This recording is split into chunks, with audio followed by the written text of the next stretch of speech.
소설가 한강 씨가 한국 작가 최초로 노벨 문학상 수상자로 선정됐습니다.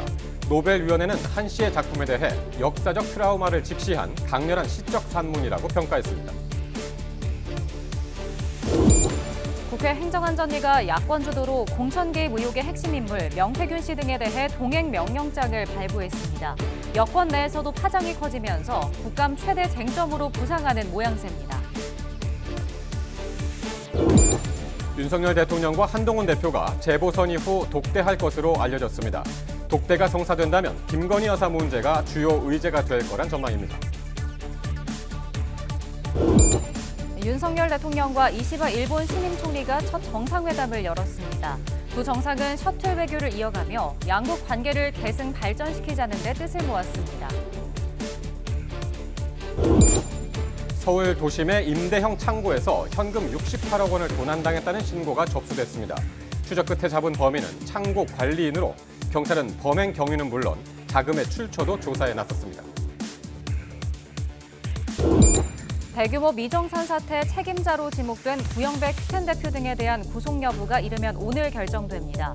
구 대표는 이번에도 미정산 사태가 발생한 이후 상황을 알았다며 혐의를 대부분 부인했습니다.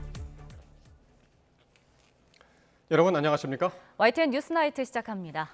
네, 올해 노벨 문학상에 우리나라 소설가 한강이 선정됐습니다. 한국 작가의 노벨 문학상 수상은 처음이고 김대중 전 대통령의 노벨 평화상에 이어 두 번째 한국인 노벨상 수상입니다. 취재기자 연결합니다. 박순표 기자. 네, 박순표입니다. 네, 그야말로 한국 문학의 최대 경사입니다.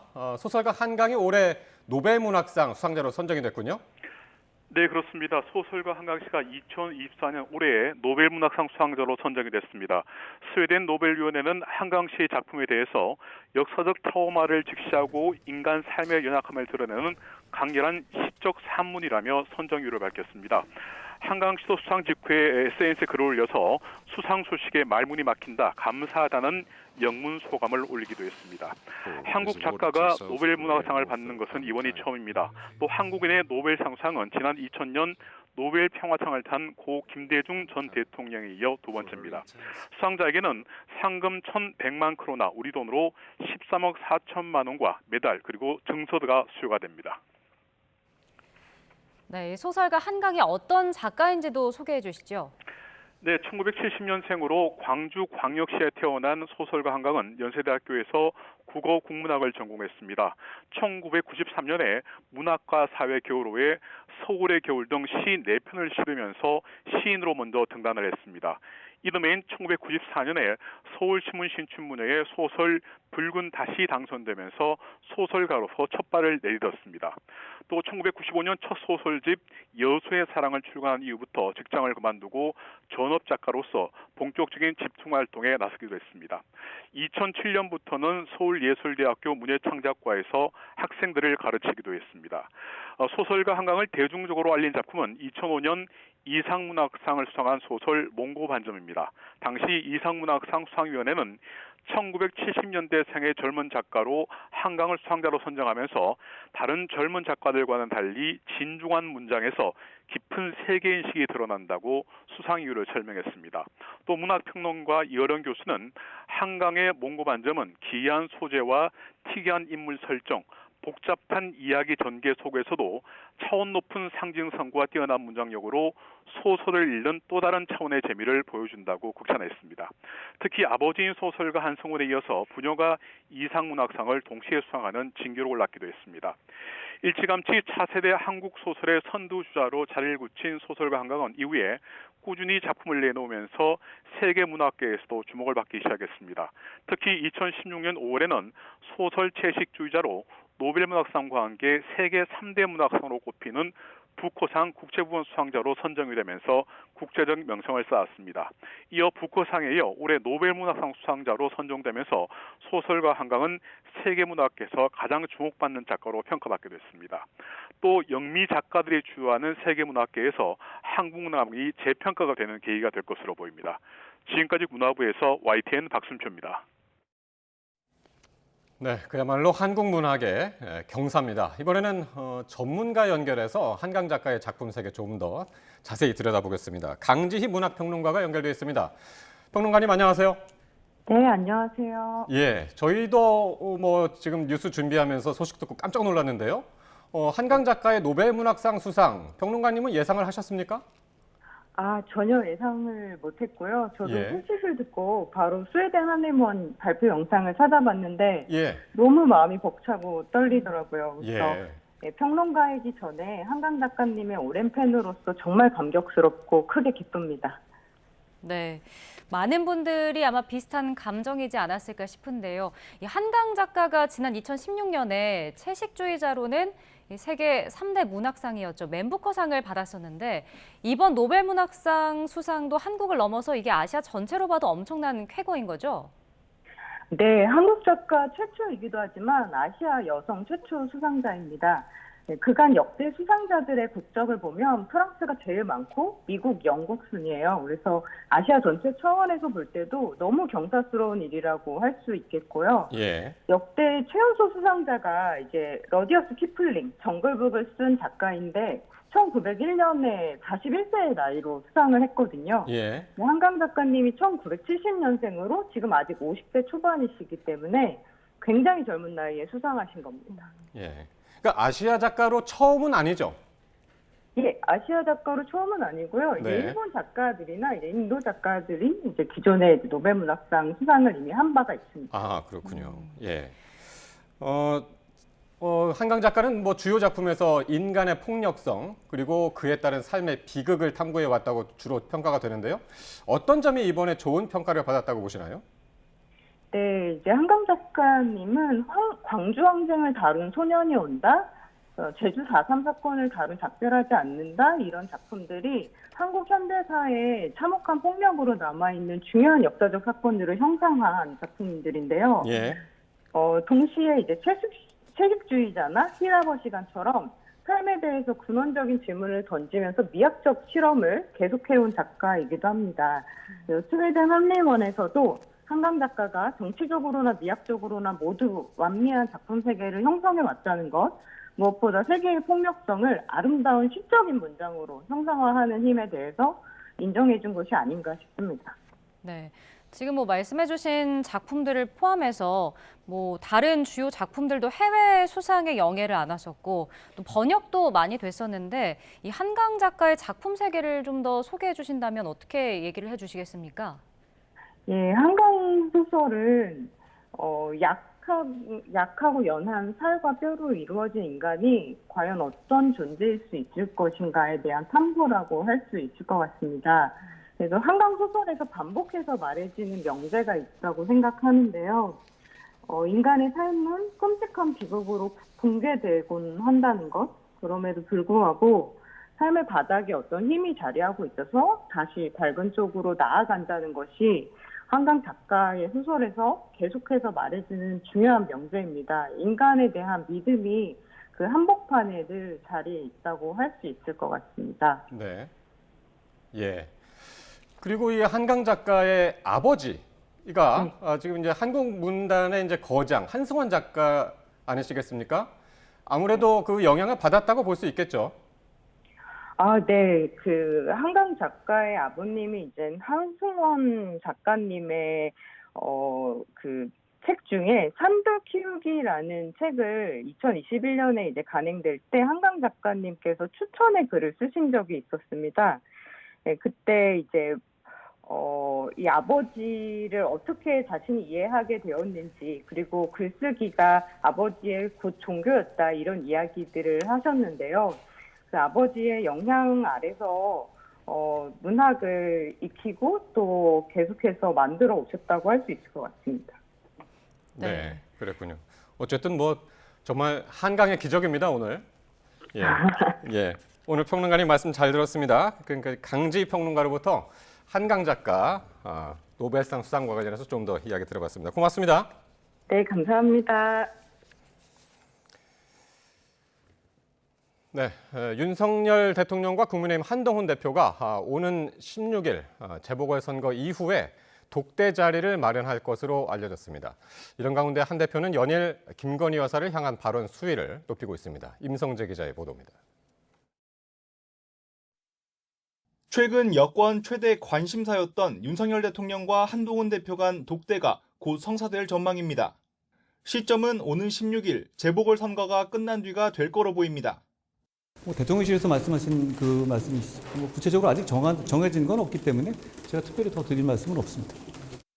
한 대표의 여러 차례 요청에도 별다른 답을 내놓지 않던 대통령실이 전향적인 입장을 내놓게 된 건 다음 달 민주당 이재명 대표의 1심 선고와 무관치 않다는 분석이 나옵니다. 이 대표가 유죄일 경우 대야 공세를 위한, 반대로 무죄 시 야권의 역공을 막기 위한 여권 내 재정비가 필요하다는 시각입니다. 김건희 여사 공천 개입 의혹의 핵심 인물 명태균 씨 논란이 커지고 있다는 점도 두 사람이 마주해야 할 필요성을 키웠다는 지적입니다. 자연스레 대화 테이블엔 김 여사 논란 대응책이 최대 현안으로 오를 거로 보입니다. 한 대표가 연일 김 여사를 향한 공개 발언 수위를 높이는 것과 맞물려 독대 뒤엔 김 여사의 직접 사과와 영부인 전담기구인 제2부속실 신속 설치 등 조처가 잇따를 거란 관측도 제기됩니다. 검찰이 어떤 계획을 가지고 있는지는 저는 알지 못합니다. 다만 검찰이 국민이 납득할 만한 결과를 내놔야 한다라고 생각합니다. 앞서 한 대표는 김 여사가 공개 활동을 자제해야 한다는 취지로 말했고, 이어 대선 때 약속을 지키면 된다고 강조했습니다. 하지만 동시에 한 대표가 발언 수위를 조절해야 한다는 우려 섞인 의견도 당내에서 공개적으로 터져나오고 있습니다. 좀 더 멀리 내다봐라. 노루만 쫓아 보면은 숲을 보지 못한다. 그리고 눈앞의 이익만, 정치적 이익만 생각하다 보면 대상을 그르칠 수 있다. 다만 우여곡절 끝에 독대 자리가 마련될 거로 보이는 만큼 관계 회복 등 반전의 계기가 마련되길 기대하는 기류도 읽힙니다. 정치권에선 이번 만남에서 당정이 이른바 김건희 여사 리스크 대응 방향과 수위의 공감대를 이룰 수 있을지에 따라 향후 여야의 전국 주도권 싸움에도 적잖은 영향을 미칠 거란 전망도 나옵니다. YTN 임성재입니다. 국정감사 사흘째인 오늘도 여야는 김건희 여사 공천 개입 의혹 등을 놓고 강하게 맞붙었습니다. 야권은 국정감사에 불출석한 공천 개입 의혹 핵심 인물인 명태균 씨 등에 대해서 동행 명령장을 발부했습니다. 강민경 기자입니다.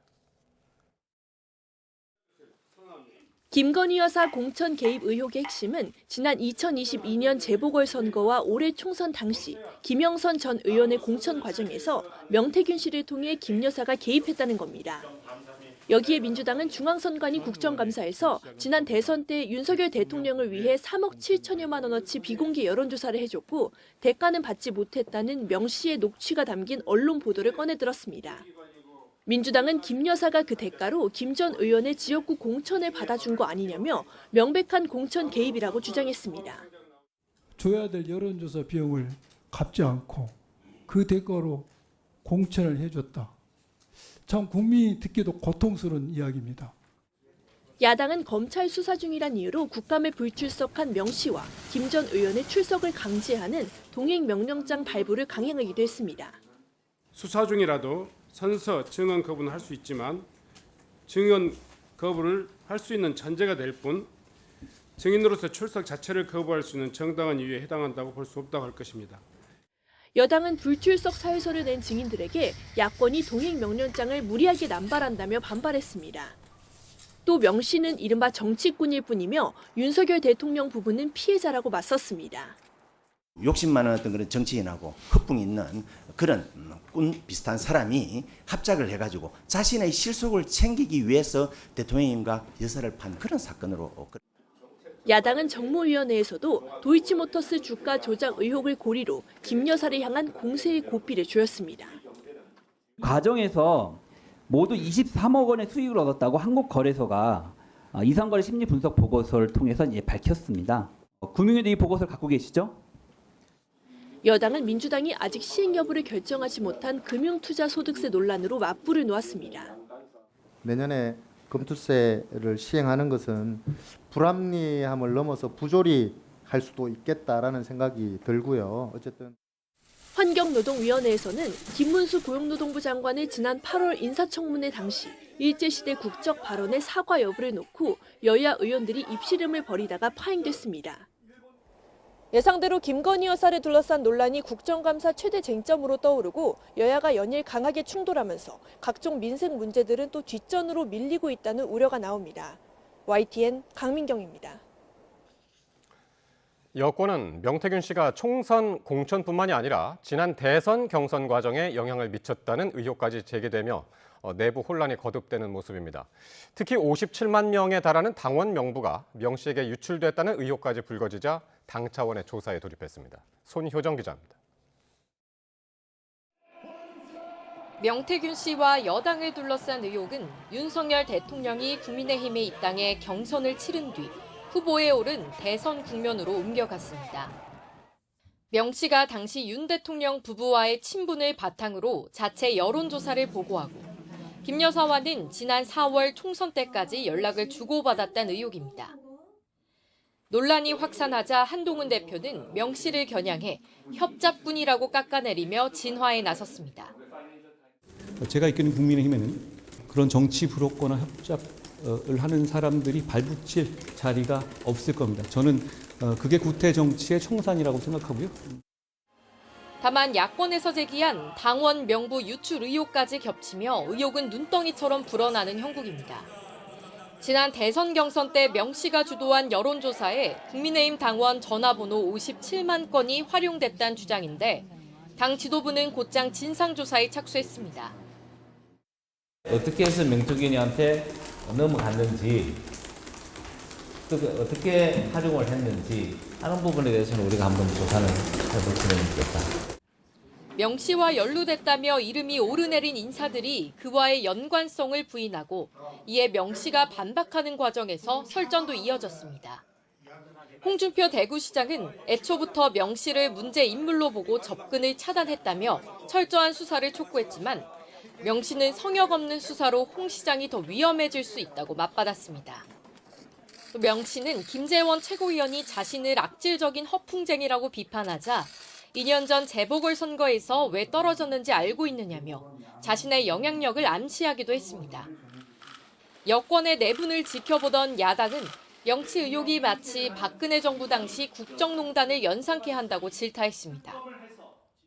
명 씨를 둘러싼 의혹이 사실이라면 박근혜 정권을 몰락시킨 최순실 국정농단에 버금가는 명백한 제2의 국정농단 사태입니다. 명태균 씨를 둘러싼 의혹이 수그러들기는커녕 나날이 새로운 의혹이 제기되며 확산 일로를 걷자 명확하지 않은 대통령실의 해명이 혼란을 키우고 있다는 여당 내 볼멘 목소리도 흘러나오고 있습니다. YTN 손효정입니다. 국민의힘이 오는 16일 재보궐선거 사전투표를 하루 앞두고 재보선이 열리는 인천 강화를 찾았습니다. 한동훈 대표는 민주당이 강화의 살림살이를 맡으면 강화는 민주당식 전쟁의 희생물로 쓰일 거라며 정부의 부족한 점은 자신들이 보완하겠다고 말했습니다. 더불어민주당을 비롯한 야당은 전남 영광군수 재선거에 당력을 집중했습니다. 어제부터 민주당 장세일 후보를 지원하기 위해 1박 2일 집중 유세에 나선 이재명 대표는 이번 선거로 정권에 명확한 경고장을 던져야 한다며 대여 투쟁이 흔들리지 않도록 힘을 모아달라고 호소했습니다. 조국혁신당 조국 대표는 같은 당 장현 후보를 지원했고 진보당 김재현 대표도 종일 군내 곳곳을 누비며 이석하 후보 지지를 독려했습니다. 윤석열 대통령이 아세안 정상회의 참석을 계기로 이시바 시게루 일본 신임 총리와 첫 정상회담을 열었습니다. 두 정상은 앞서 윤 대통령과 기시다 전 총리가 복원한 셔틀 외교를 이어가며 한일 관계를 계승 발전시키자는 데 뜻을 모았습니다. 라오스에서 신윤정 기자가 보도합니다. 윤석열 대통령이 이시바 총리 취임 9일 만에 라오스 수도 비엔티안에 있는 호텔에서 첫 정상회담을 열었습니다. 윤 대통령이 악수로 반갑게 맞이한 데 이어 기념 촬영에서도 거듭 악수를 청하자 두 정상은 밝은 표정으로 정상회담을 시작했습니다. 윤 대통령은 먼저 지난해 3월 윤 대통령의 일본 방문 이후 한일 관계가 긍정적 발전을 이루어오고 있다며 긴밀한 소통으로 한일 관계 발전을 도모해 나가자고 밝혔습니다. 전임 기시다 총리님에 이어 총리님과도 셔틀 외교를 포함한 활발하고 긴밀한 소통을 통해서 한일 관계의 발전을 함께 도모해 나갔으면 합니다.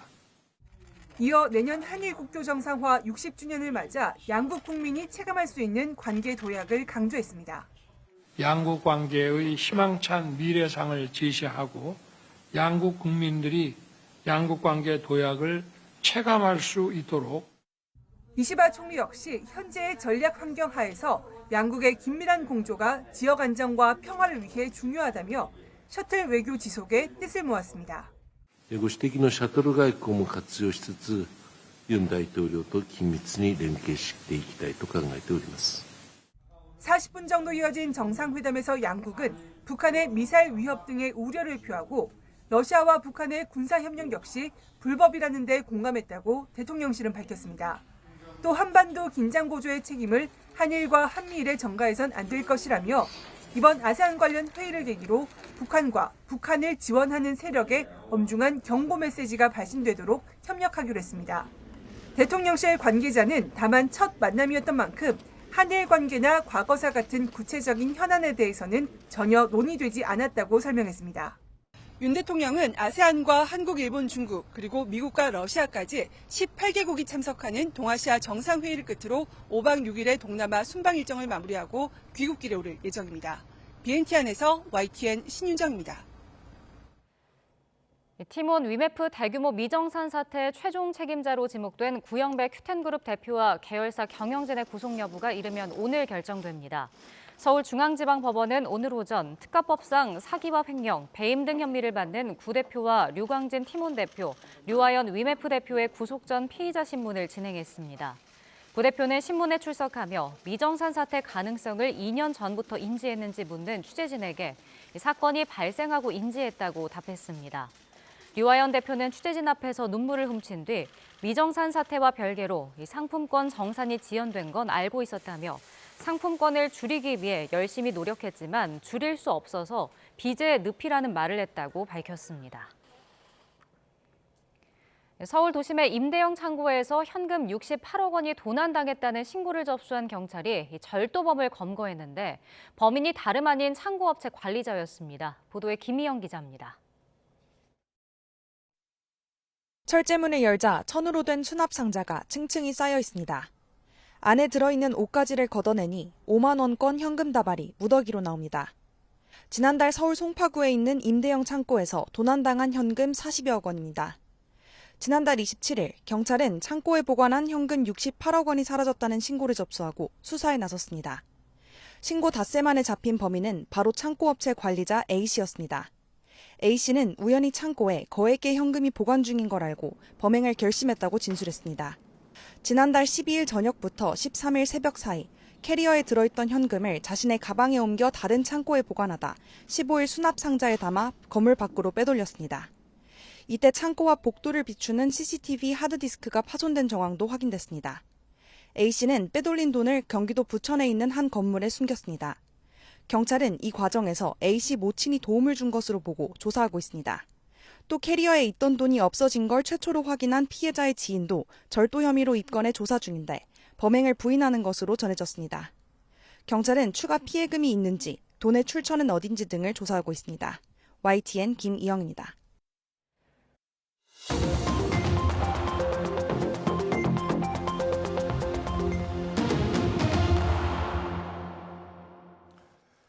정치권 관심 뉴스 짚어보는 포커스 나이트 시간입니다. 오늘은 장성호 전 건국대 행정대학원장 그리고 박창환 장한대 특임교수와 함께하겠습니다. 두 분 안녕하십니까? 네, 안녕하세요.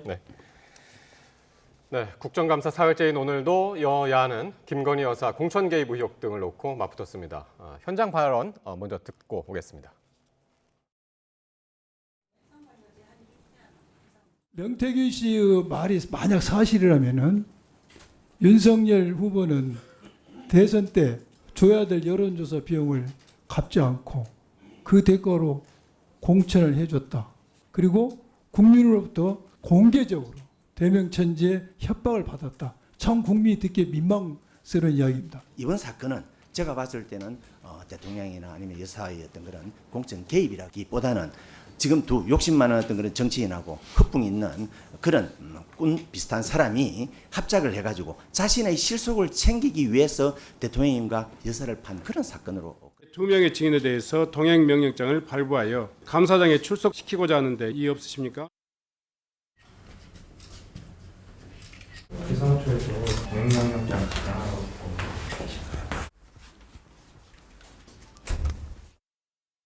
어떻게 해서 명태균이한테 넘어갔는지 어떻게 활용을 했는지 하는 부분에 대해서는 우리가 한번 조사를 해볼 필요가 있겠다.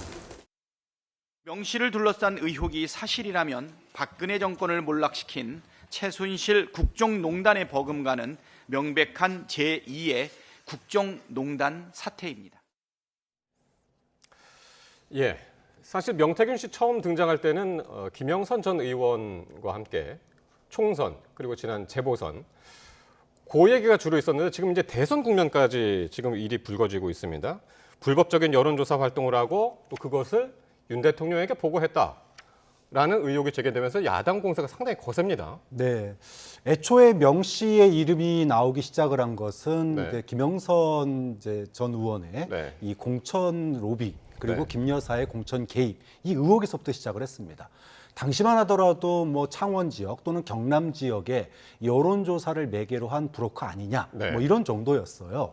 그런데 명태균 씨의 입이 열리면서 지금 뭐 대한민국이 발칵 뒤집어졌다라고 해도 과언이 아닐 정도로 연일 충격적인 이야기들이 나오고 있습니다. 네. 급기야는 뭐 백주대낮에 대통령 부부를 협박하는 뭐 자기가 입 열면은 탄핵, 하야 뭐 이런 네. 얘기까지 지금 하고 있습니다. 예.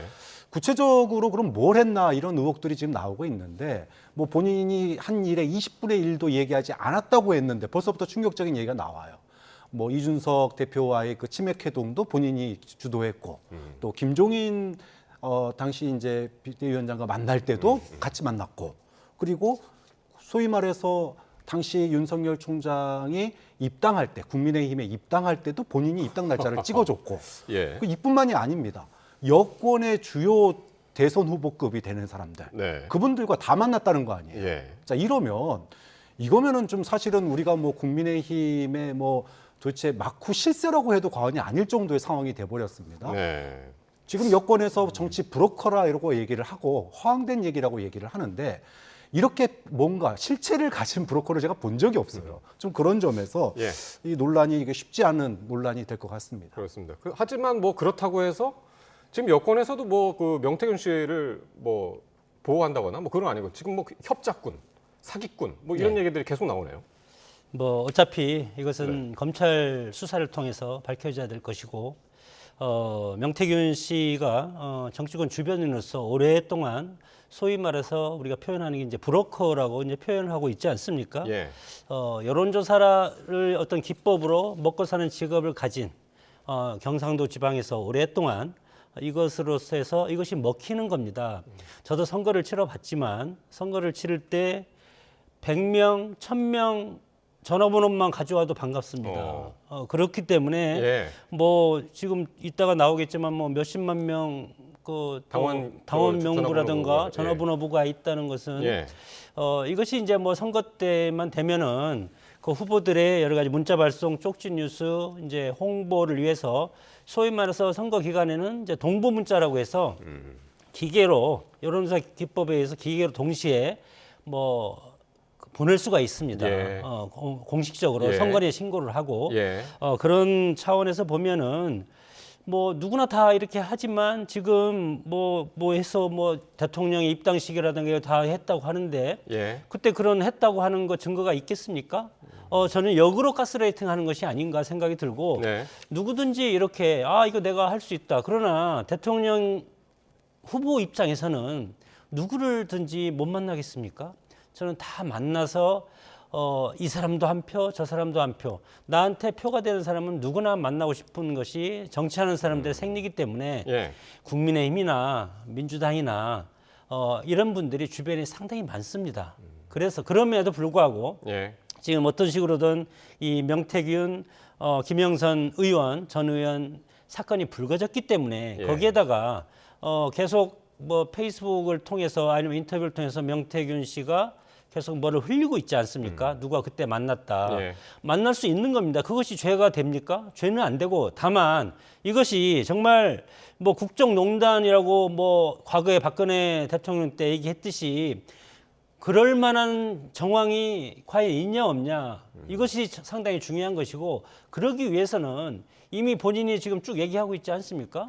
그리고 선거법과 관련해서 정치자금과 관련해서 지금 검찰이 수사를 하고 있기 때문에 이건 먼저 해서 검찰에서 빠른 시일 내에 이거에 대해서 사법적인 그런 조치를 일단은 취하면 그 다음부터는 실체가 드러나리라고 봅니다. 네. 만날 수는 있다고 보시는 거고. 네, 저는 뭐 만날 수가 있다고 봅니다. 만날 수 있다고 보시는 건가요? 네네. 그럼 지금 문제가 되는 건 뭡니까? 핵심은 뭐라고 보세요? 글쎄 야당에서는 뭐 이 명태균 씨가 네. 국정의 모든 걸 개입해서 모든 걸 결정하고 그러면 윤석열 대통령 후보는 허수아비다 이런 식으로 지금 몰아가고 싶은 것 아니겠습니까? 그리고 지난 총선 때도 명태균 씨가 김건희 여사를 통해서 공천 개입을 했고 네. 그것이 사실이다 이렇게 하는 것이 야당의 주장인데 그런 것이 팩트로 드러나면 문제가 되겠지만 예. 뭐 예를 들어서 우리 앵커님과 저랑 어떤 이제 아는 관계다. 그러면 사적으로 이렇게 하면 좋겠습니다. 조언입니다. 예. 아는 사람, 지인으로부터 조언은 들을 수 있지만 그것이 만약에 조언이 10개의 조언을 했는데 2가지가 실현됐다고 해서 앵커님이 저한테 부탁한 것이 100% 실현된 건 아니지 않습니까? 자, 거기에는 가치 판단이 들어가야 되는데 그런 것은 아직 없다고 봅니다. 박 교수님 어떻게 들으셨습니까? 지금 장 교수님 말씀. 일단은 명태균 씨가 뭐 지금 하는 말들이 실제로 본인이 다 했는지는 확인할 필요가 있습니다. 그렇지만 지금 사실상 거의 드러나고 있는 거는 지난 창원 재보궐선거 때 김영선 의원에게 공천을 준 사람이 과연 누구냐라는 거죠. 실제로 당시에 김영선 후보는 당시에 그 창원 재보궐선거에 연고가 없는 곳입니다. 공천을 받을 수 없는 조건이었는데 갑자기 내리꽂아서 공천이 됐단 말이에요. 거기에 소위 말하면 김 여사와 명태균 라인이 가동된 거 아니냐라고 하는 그 소위 그래서 텔레그램 캐쳐본이 있냐 없냐가 지금 이제 관건인데 네.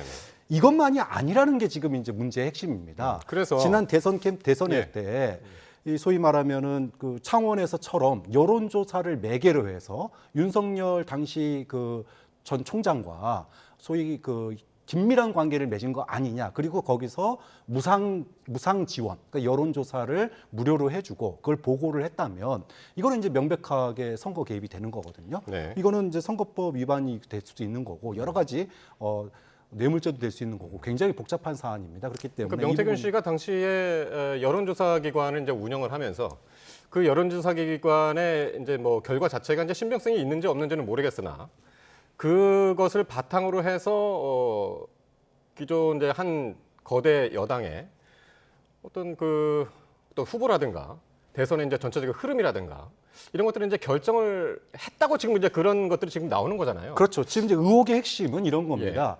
여론조사를 갖다가 자비로 또 그러니까 여론조사라는 건 본래 이제 그 선관위에다 신고를 해야 되잖아요. 어디서 의뢰를 받았는지 이런 걸 신고를 해야 되는데 지금 뭐 당시 이제 창원 쪽 선관위에 따르면은 의뢰 기관이 없는데 명태균 씨 측에서 자비로 여론조사를 한 게 있습니다. 이런 거를 갖다가 왜 했냐라는 거죠. 그것들이 소위 윤석열 당시 후보가 입당을 하면서 이 경선 기간 중에 여론조사 결과 윤석열 후보가 압도적으로 소위 대세론을 만들어가는 이런 곳에 소위 명태균 씨의 여론조사가 활용된 거 아니냐라고 하는 의혹인 거고 또 그 여론조사를 만약에 활용을 했다라고 한다면 이제 그 돈은 거기서 이제 소위 여론조사라는 건 비용이 들어가는 거 아닙니까? 그럼 그 비용은 누가 지불했냐라는 거죠.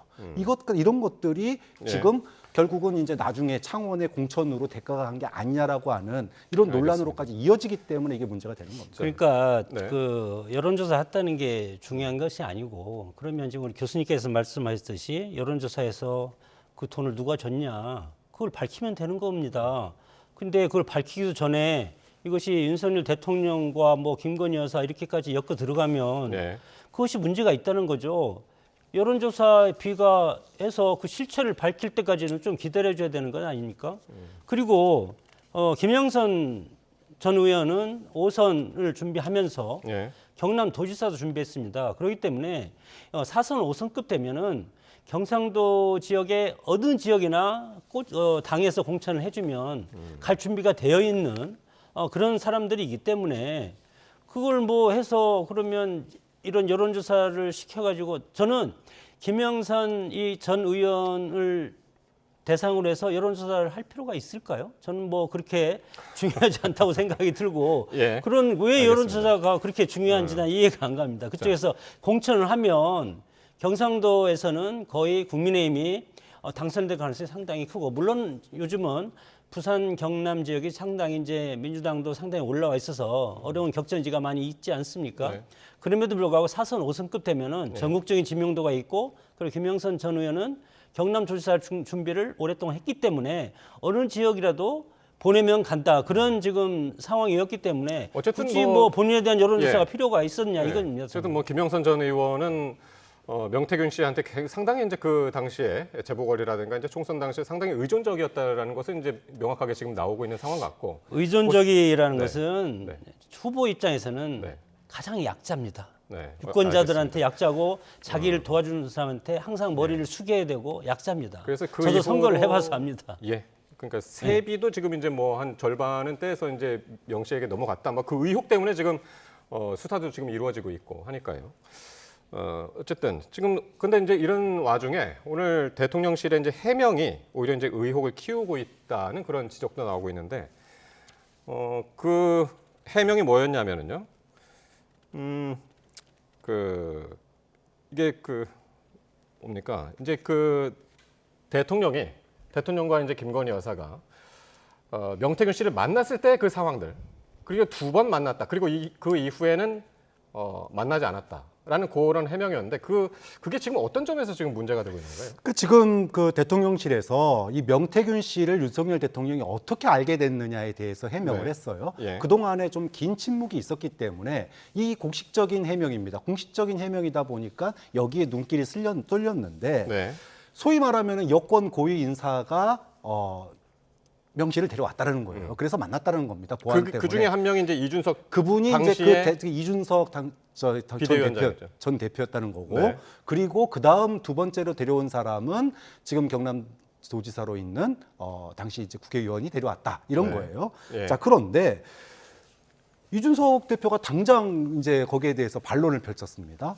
당시에 자기가 데려간 게 아니라 먼저 소개를 받았다는 거예요. 먼저 이미 뭐 김영선 의원에 그렇죠. 의해서 김영선 의원이 소개를 했다라고 네. 밝혔는데 네. 이건 어떻게 된 거냐? 그리고 김종인 전 비대위원장도 당시에 이제 명 씨와 만날 때 윤석열 대통령 부부와 함께 만났는데 아니 뭐 이준석 대표가 소개했으면 이준석 대표가 소개로 만날 수도 있는 거잖아요. 그런데 이거는 뭐 윤석열 대통령 부부와 상당히 친밀한 관계로 보이는 관계에서 만났다라는 거죠. 여러 가지를 볼 때 그러니까 명태균 씨가 김종인 전 비대위원장한테 전화를 해가지고 김 여사를 바꿔줬다. 네. 그리고 이제 나중에 만나서 그렇게 4명이 만났다는 거 아닙니까? 네. 근데 그 사이에서 김 여사하고 이제 명태균 씨가 상당히 친해 보이더라. 그리고 또 명태균 씨 스스로도 네. 이 대선 국면 전뿐만이 아니라 그 이전에도 윤 총장 쪽에 당시 윤석열 총장 쪽과 어떤 연결이 있었다 이런 주장을 하고 있거든요. 그렇기 때문에 첫 소개가 그 소위 말하면은 7월달 그 당시에 이제 총장 그만두고 나서 네. 입당하기 전 7월달 2021년이 되겠네요. 네. 1년. 그 대선 당시에 전에. 첫 만남이 맞냐 이거에 대해서 굉장히 이제 그 대통령실의 해명이 이 당사자들에 의해서 다 반박이 되고 있어요. 네. 그렇다 보니까 대통령실의 해명이 이거 가지고 되겠냐 이런 이제 불만들이 여권에서조차 나오고 있는 네. 거죠. 이준석 의원은 당시 이제 이준석 대표였고 뭐라고 하냐면 지금 명 씨가 대선 전에 윤 대통령이 입당할 때 네. 그때 이준석 의원이 뭐 지역 일정이 있어가지고 없는 사이에 입당했잖아요. 어쨌든 시기가. 그래서 이제 네. 그걸 이른바 패싱 입당이라고 지금 이야기들을 하는데 네. 거기에 대해서 대통령실이 해명을 해야 된다. 이렇게 또 이야기를 하고 있어요. 명 씨는 이제 그거를 자기가 이제 주선을 했다고 그러는 거고 패싱 입당을 자기가 조언을 했다고 그러는 거고. 뭐 그때 현장에서 제가 없었기 때문에 제가 그것도 마찬가지로 제가 상상력으로 얘기할 수밖에 없지 않습니까? 네, 네. 누구나 다 상상력으로 지금 이제 얘기를 하는데 네. 대통령 입장에서는 자기들의 스텝이 있었을 겁니다. 이준석 그때 당시 당 대표랑은 여러 가지 갈등적인 그런 것들이 상당히 많았었고 네. 그렇기 때문에 입당을 하려면 그랬어요. 그때 분위기 상당히 안 좋았죠. 상당히 안 네. 좋았기 때문에 스텝 중에 누군가가 뭐 대선 캠프를 차리면 스텝이 상당히 광범위하지 않습니까? 그렇기 때문에 지금 기억을 잘 못하는 것은 대통령실에서 명태균 씨와 같은 사람이 수백 명도 뭡니까? 뭐 한 1,000명이 넘을 겁니다 아마. 예. 그렇기 때문에 잘 기억이 못할 가능성도 그렇게 많나요? 정치 있고 브로커들이. 그렇습니다. 예. 정말 불나방처럼 달라듭니다. 네. 여러 가지 뭐 불나방이라고 표현하는 게 좀 어폐가 있을지도 모르지만 그만큼 정치에 관심이 있고 내가 최고다라는 사람들이 그렇게 많습니다. 예. 그 지역과 관련해서도 그렇고 선거와 관련해서 그렇고 명단을 들고 다니고 그렇기 때문에 그래서 저는 스태프들과 회의할 때 이준석 대표가 지금 지방에 가 있으니까 이때 전격적으로 예. 들어가서 그때 뭐 언론에서 다양한 해석을 하지 않았습니까? 이준석 예. 대표가 없을 때 예. 윤석열 대표가 갑자기 들어와서 근데 그것이 지금 보면은 명태균 씨가 내가 이런 것을 건의했다 그렇게 얘기하면 그러니까 역으로 소설을 거꾸로 쓸 수도 있는 겁니다. 그러니까 결과를 지금 일방적인 지금 주장밖에 없는 그런 상황이에요. 그 이제 문제는 이제 명태균 씨 얘기를 확인을 더 해봐야 되겠지만 확인해야 되죠. 이제 예. 본인의 주장에 따르면 단순하게 그 여러 명 중에 오늘 입당하는 게 좋겠습니다라고 하는 게 하필이면은 명태균 씨가 그 얘기 한 날 입당해서 지금 얘기를 하신 건데 문제는 그 입당 당시까지 5, 6개월간 매일 전화를 했다는 거잖아요. 만약에 실제로 명태균 씨의 지금 핸드폰, 과거의 핸드폰에서 그것도 명태균 씨 주장입니다. 그렇죠. 매일 전화했다는 주장이니까. 것도. 만약에 이 핸드폰이 있다 그러면은 그 결과가 네. 나온다 그러면은 네. 이거는 진짜로 그러면은 다른 문제죠. 소위 수백 명 중에 그 소위 조언을 받는 수백 명, 수천 명 중에 한 명인지 아니면 정말로 이 명태균 씨의 의탁한 명태균 씨의 그런 어떤 그런 그 정보라든지 판단에 네. 의탁한 그런 정치인이었는지 이 부분은 이제 나중에 확인을 해봐야 될 알겠습니다. 상황입니다. 아니 설령 매일 전화해서 받았다 하더라도 제가 대통령 후보인데 후보한테 이건 이렇습니다. 내가 생각하기에 그것이 옳고 도움이 된다면 전화를 받는 겁니다. 전화를 받는데 명태균 씨가 받았는데 그것을 명태균 씨가 하라는 대로 할 수가 있겠습니까? 그것도 회의가 이거 스태프들이 많이 이미 포진이 돼 있는데 그렇기 때문에 대선 후보가 되는 순간은 모든 것이 잘리고 그 다음에 어떤 특정인에 의해서 어떤 의견이 있으면 이것을 스태프들한테 이것을 공개해서 야 이런 의견이 있으니까 이것에 대해서 한번 생각을 해보자. 이거 어떠냐? 예.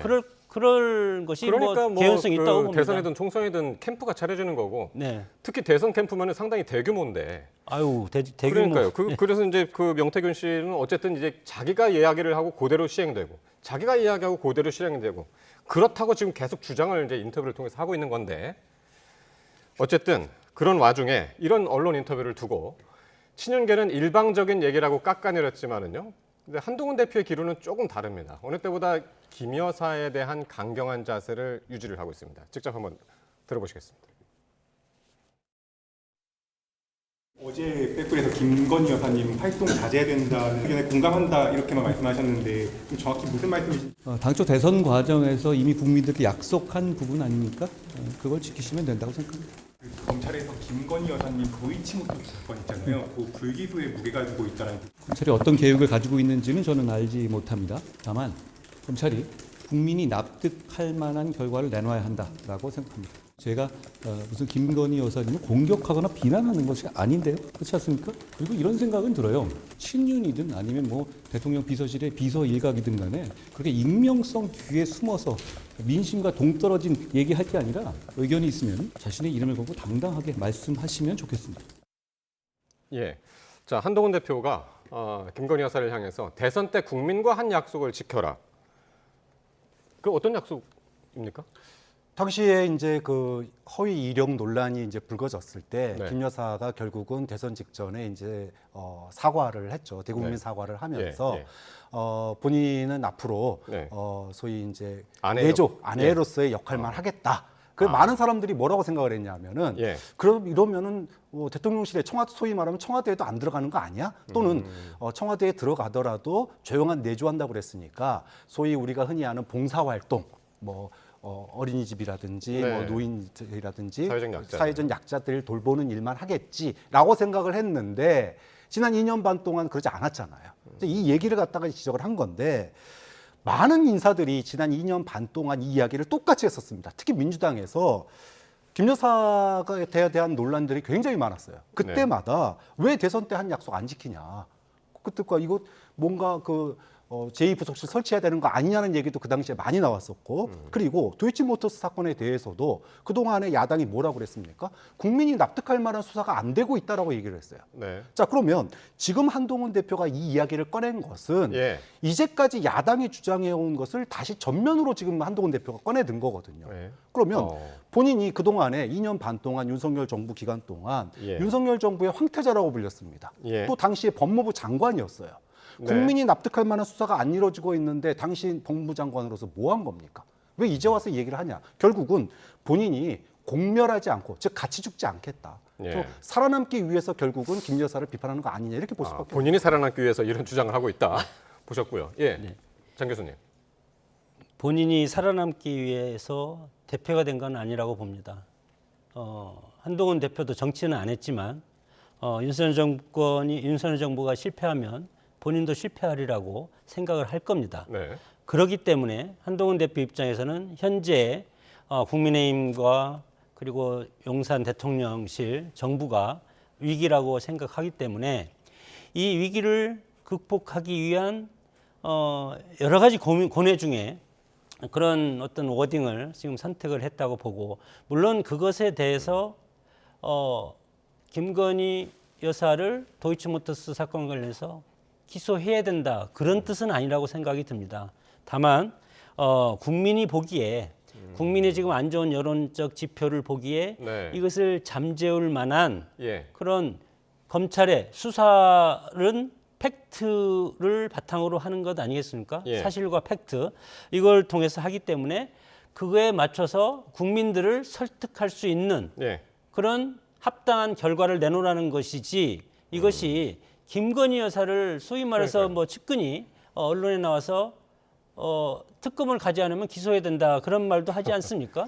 그러나 예. 그런 취지의 말은 저는 아니라고 생각이 들고, 검찰도 무조건 여당 편이라는 그런 국민적 인식을 지금은 하지 말고 예. 팩트에 따라서 정확하게 해야만이 예. 이 위기를 극복할 수가 있고, 그래야만이 윤석열 정부도 살고 그리고 국민의힘도 살고 한동훈 대표 본인도 산다. 예. 그런 취지인데 이것을 짤막하게 한 단어로 하다 보니까 이 해석이 그러니까요. 예. 민주당에서는 김건희 여사를 기소해야 된다 이렇게 이제 해석을 하고 싶을 것이고, 그러니까 뭐 검찰이라는 조직이, 한 나라의 검찰 조직이 뭐 누가 정치인이 기소하라고 해서 기소하고 불기소하라고 해서 불기소하라는 건 아닌 거고요. 어쨌든 뭐 늘 얘기하죠. 뭐 증거와 법리에 따라서 뭐 그런 얘기를 하는데, 어쨌든 뭐 이렇게 얘기한다고 해서 검찰이 들을 일은 아니고.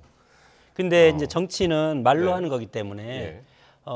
선언적으로는 뭐 그렇게 얘기해야 됩니다. 어쨌든 그렇게 그- 얘기하고 검찰도 아마 증거와 방금 말씀 잘하시는데 증거와 법리에 따라서 네. 잘 판단을 할 겁니다. 독대한다고 그러잖아요, 이제. 네. 그렇게 이루어지지 않았던 독대가 그 재보궐선거가 끝난 뒤에 독대를 할 거다. 대통령실에서 나온 이야기인데 어떻게 보시나요, 박 교수님? 이게 실현 가능성, 그리고 어떤 이야기들이 하게 된다면 어떤 이야기들을 주로 하게 될까요? 그러니까 제가 몇 번 이 자리에서 또 얘기를 했는데 윤석열 정부는 참 희한한 능력을 가지고 있어요. 문제를 키워서 처음에는 안 들어주다가 결국은 밀려서 상황이 안 좋아진 다음에 받아들이는 뭐 그런 상황들이 여러 차례 있었습니다. 이번에도 마찬가지예요. 총선 대패 이후부터 여권은 위기다 그랬습니다. 그러면 그 위기 속에서 소위 말해서 국민의 이야기를 듣겠다, 국민을 더 설득하겠다. 그러면 당장 여당부터 한 몸이 되고 설득을 해야 될 거 아니에요.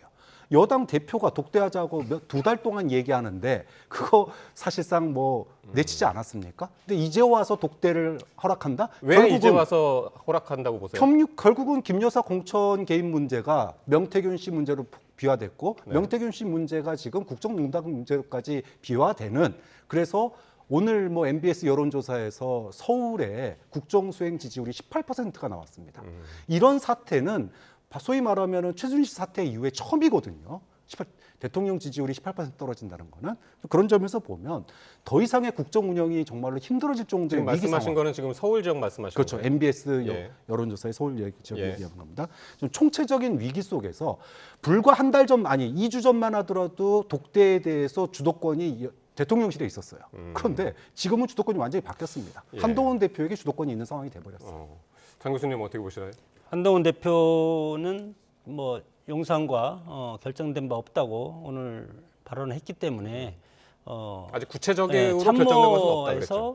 참모에서 참모나 뭐 어제 상중에 그 정무수석이랑 만나서 그런 얘기를 하면서 청와대 참모가 언론에 흘렸을 가능성도 있고 10월 16일 재보궐선거 이후에 결정하겠다고 했기 때문에 아직은 독대가 성사된 것은 저는 아니라고 봅니다. 10월 16일 재보궐선거 결과가 또 어떻게 나오냐에 따라서 다양한 시나리오가 될 수 있기 때문에 부산 금정이 상당히 지금 박빙의 승부로 가고 있지 않습니까?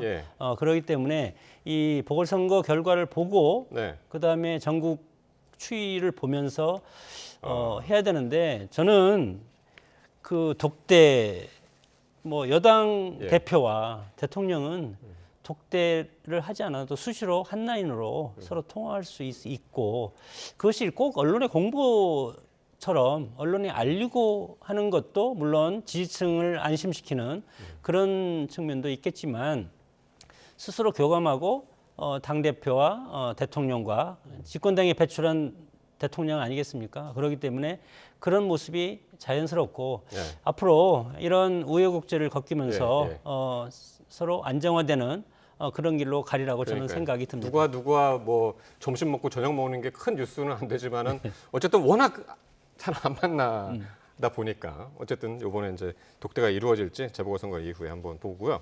지금 말씀하신 대로 재보궐선거가 지금 가장 큰 이슈 중에 하나죠. 여야 지도부가 당 텃밭으로 여겨지는 지역을 찾아서 막판 지원 유세에 나섰는데요. 영상 보시겠습니다.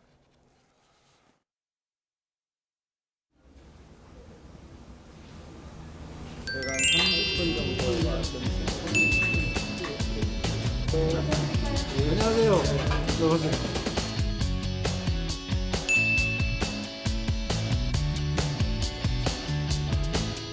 제일 괜찮네. 화이팅! 예. 뭐라 보이나?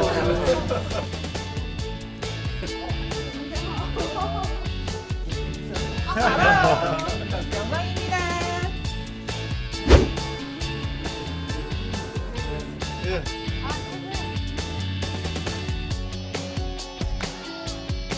어제 여론조사 결과가 발표됐던데 더불어민주당 장재일 후보가 2등으로 밀렸다. 오차범위 얘기는 하지만 그런 보도가 있더군요.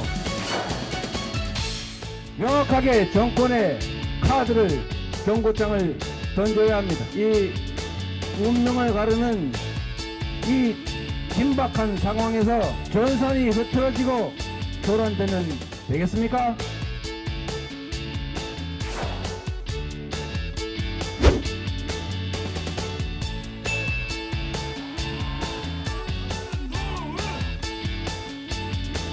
저는 방금 전도사를 다녀왔습니다. 그리고 홍보회를 다녀왔습니다. 이 강화의 아기자기한 맛을 이 하루 동안 너무너무 즐기고 왔어요. 이 아름다운 강화를 발전시키기 원하는지를 투표로 보여주십시오.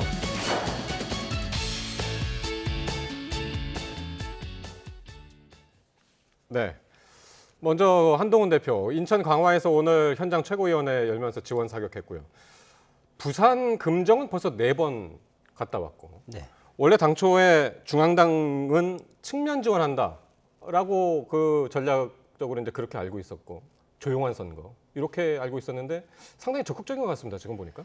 국민의 입장에서는 전면적으로 가면 지난 총선에 우리가 패배하지 않았습니까? 국민의힘이 패배했기 때문에 오히려 이것은 이제 토박이 선거로 가면 그 지역의 유권자를 중심으로 해서 전통적인 지지층을 끌어모을 수 있는 그런 전략이라고 봤는데 그리고 국민의힘이 인천 강화 부산 금정 두 군데 군수는 현직 군수가 국민의힘 소속이었는데 사망을 군수랑 이제 부산 금정구청장 금정구청장하고 그래서 동정표가 또 있지 않겠습니까? 돌아가셨기 때문에 그러나 지금 현재 추세를 보면은 상당히 치고 올라오고 야권 단일화가 이루어지고 그러기 때문에 특히 금정이 지금 상당히 금정이 상당히 지금 치고 올라왔고 그래서 지난 총선 때 국민의힘을 살린 것은 부산입니다. 사실 그래서 108석 과반을 넘겨준 그런 아주 값진 그런 지역 우리 국민의 입장에서는 값진 지역인데 예. 지금 뭐 개혁신당과 자유통일당 보수 성향의 정당이 더불어민주당을 지지한다는 그런 얘기도 있고 그런 상황이기 때문에 상당히 치고 올라와서 지금 박빙 선거가 되기 때문에 예. 한동훈 대표 입장에서는 여기서 질 수 없는 선거인데 여기서 만약에 민주당한테 석패를 한다면 상당히 큰 타격을 받을 수밖에 없습니다. 그러니까 아무리 텃밭이라도 지금 이제 워낙 말씀하신 대로 박빙의 승부가 펼쳐지고 있기 때문에 막판에 지금 적극적으로 지금 나서고 있는 것 같고요. 민주당 그리고 야당은 지금 어디입니까?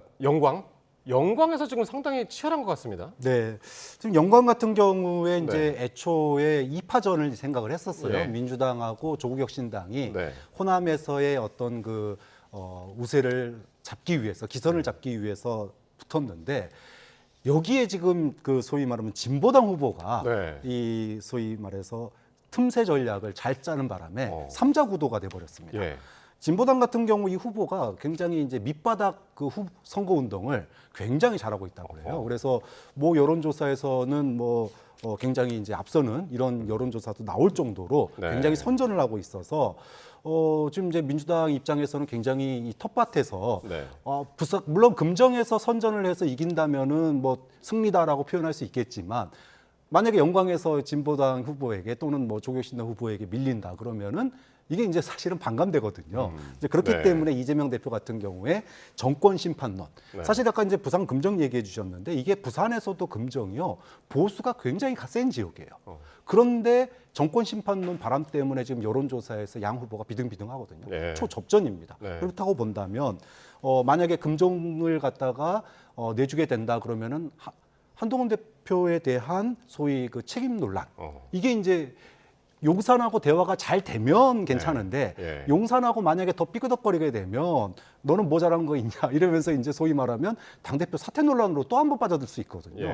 그렇기 때문에 금정도 그렇고 영광도 그렇고 이게 미칠 여파가 꽤 큽니다. 그러면은 마지막으로 뭐 저희가 이제 다음 주 목요일 날 만날 때는 뭐 이미 그 재보궐 끝난 상태니까 전망 한번 해보죠, 판세. 하고 다음 주 목요일 날 만나시는 거예요. 짧게 한번 어떠세요? 그러니까 지금 전국 판세는 그 정권 심판론의 바람이 불 가능성이 굉장히 높다고 봐요. 그러니까 아까도 잠깐 MBS 여론조사 얘기를 했는데 지금 이제 명태균 씨의 입이 지금 뭐 연일 이야기들이 보도가 되면서 여기에 지금 대통령실이 제대로 대응을 못하고 있거든요. 자, 그런 상황이 금정이나 영광에서 민주당에게 조금 더 유리한 구도로 갈 가능성이 있는데 뭐 그건 이제 뚜껑을 열어봐야 되겠죠. 네, 조심스럽게 전망하셨고요. 장 교수님. 여론조사는 젊은 층에서 대답을 많이 하기 때문에 지금 박빙으로 나오지만 보궐선거의 특성상 투표율이 낮습니다. 어느 지역이든. 물론 사전투표가 금, 토 있고 그다음에 16일 날 본선거가 있지 않습니까? 그럼에도 불구하고 전체적인 투표율이 뭐 50% 이하로 뚝 떨어질 겁니다. 그렇게 되면은 전통적인 지지층이 많은 저는 2대2 정도가 되지 않을까. 기존의 선거 결과대로 재보궐선거도 제로섬 게임이 되지 않을까. 그렇게 생각을 하고 그렇게 되기를 바랍니다. 2대2라는 거는 뒤에 2는 조국혁신당이 포함된 겁니까? 안 된 겁니까? 거긴 민주당 계열이니까 포함됩니다. 진보당도 같이. 네. 그러니까 야당이 2. 야당이 2고 여당이 2고 2대2 그렇게 되면 되겠습니다. 다음 주 목요일 날 뵙겠습니다. 장성호 교수 그리고 박창환 교수와 함께했습니다. 두 분 고맙습니다.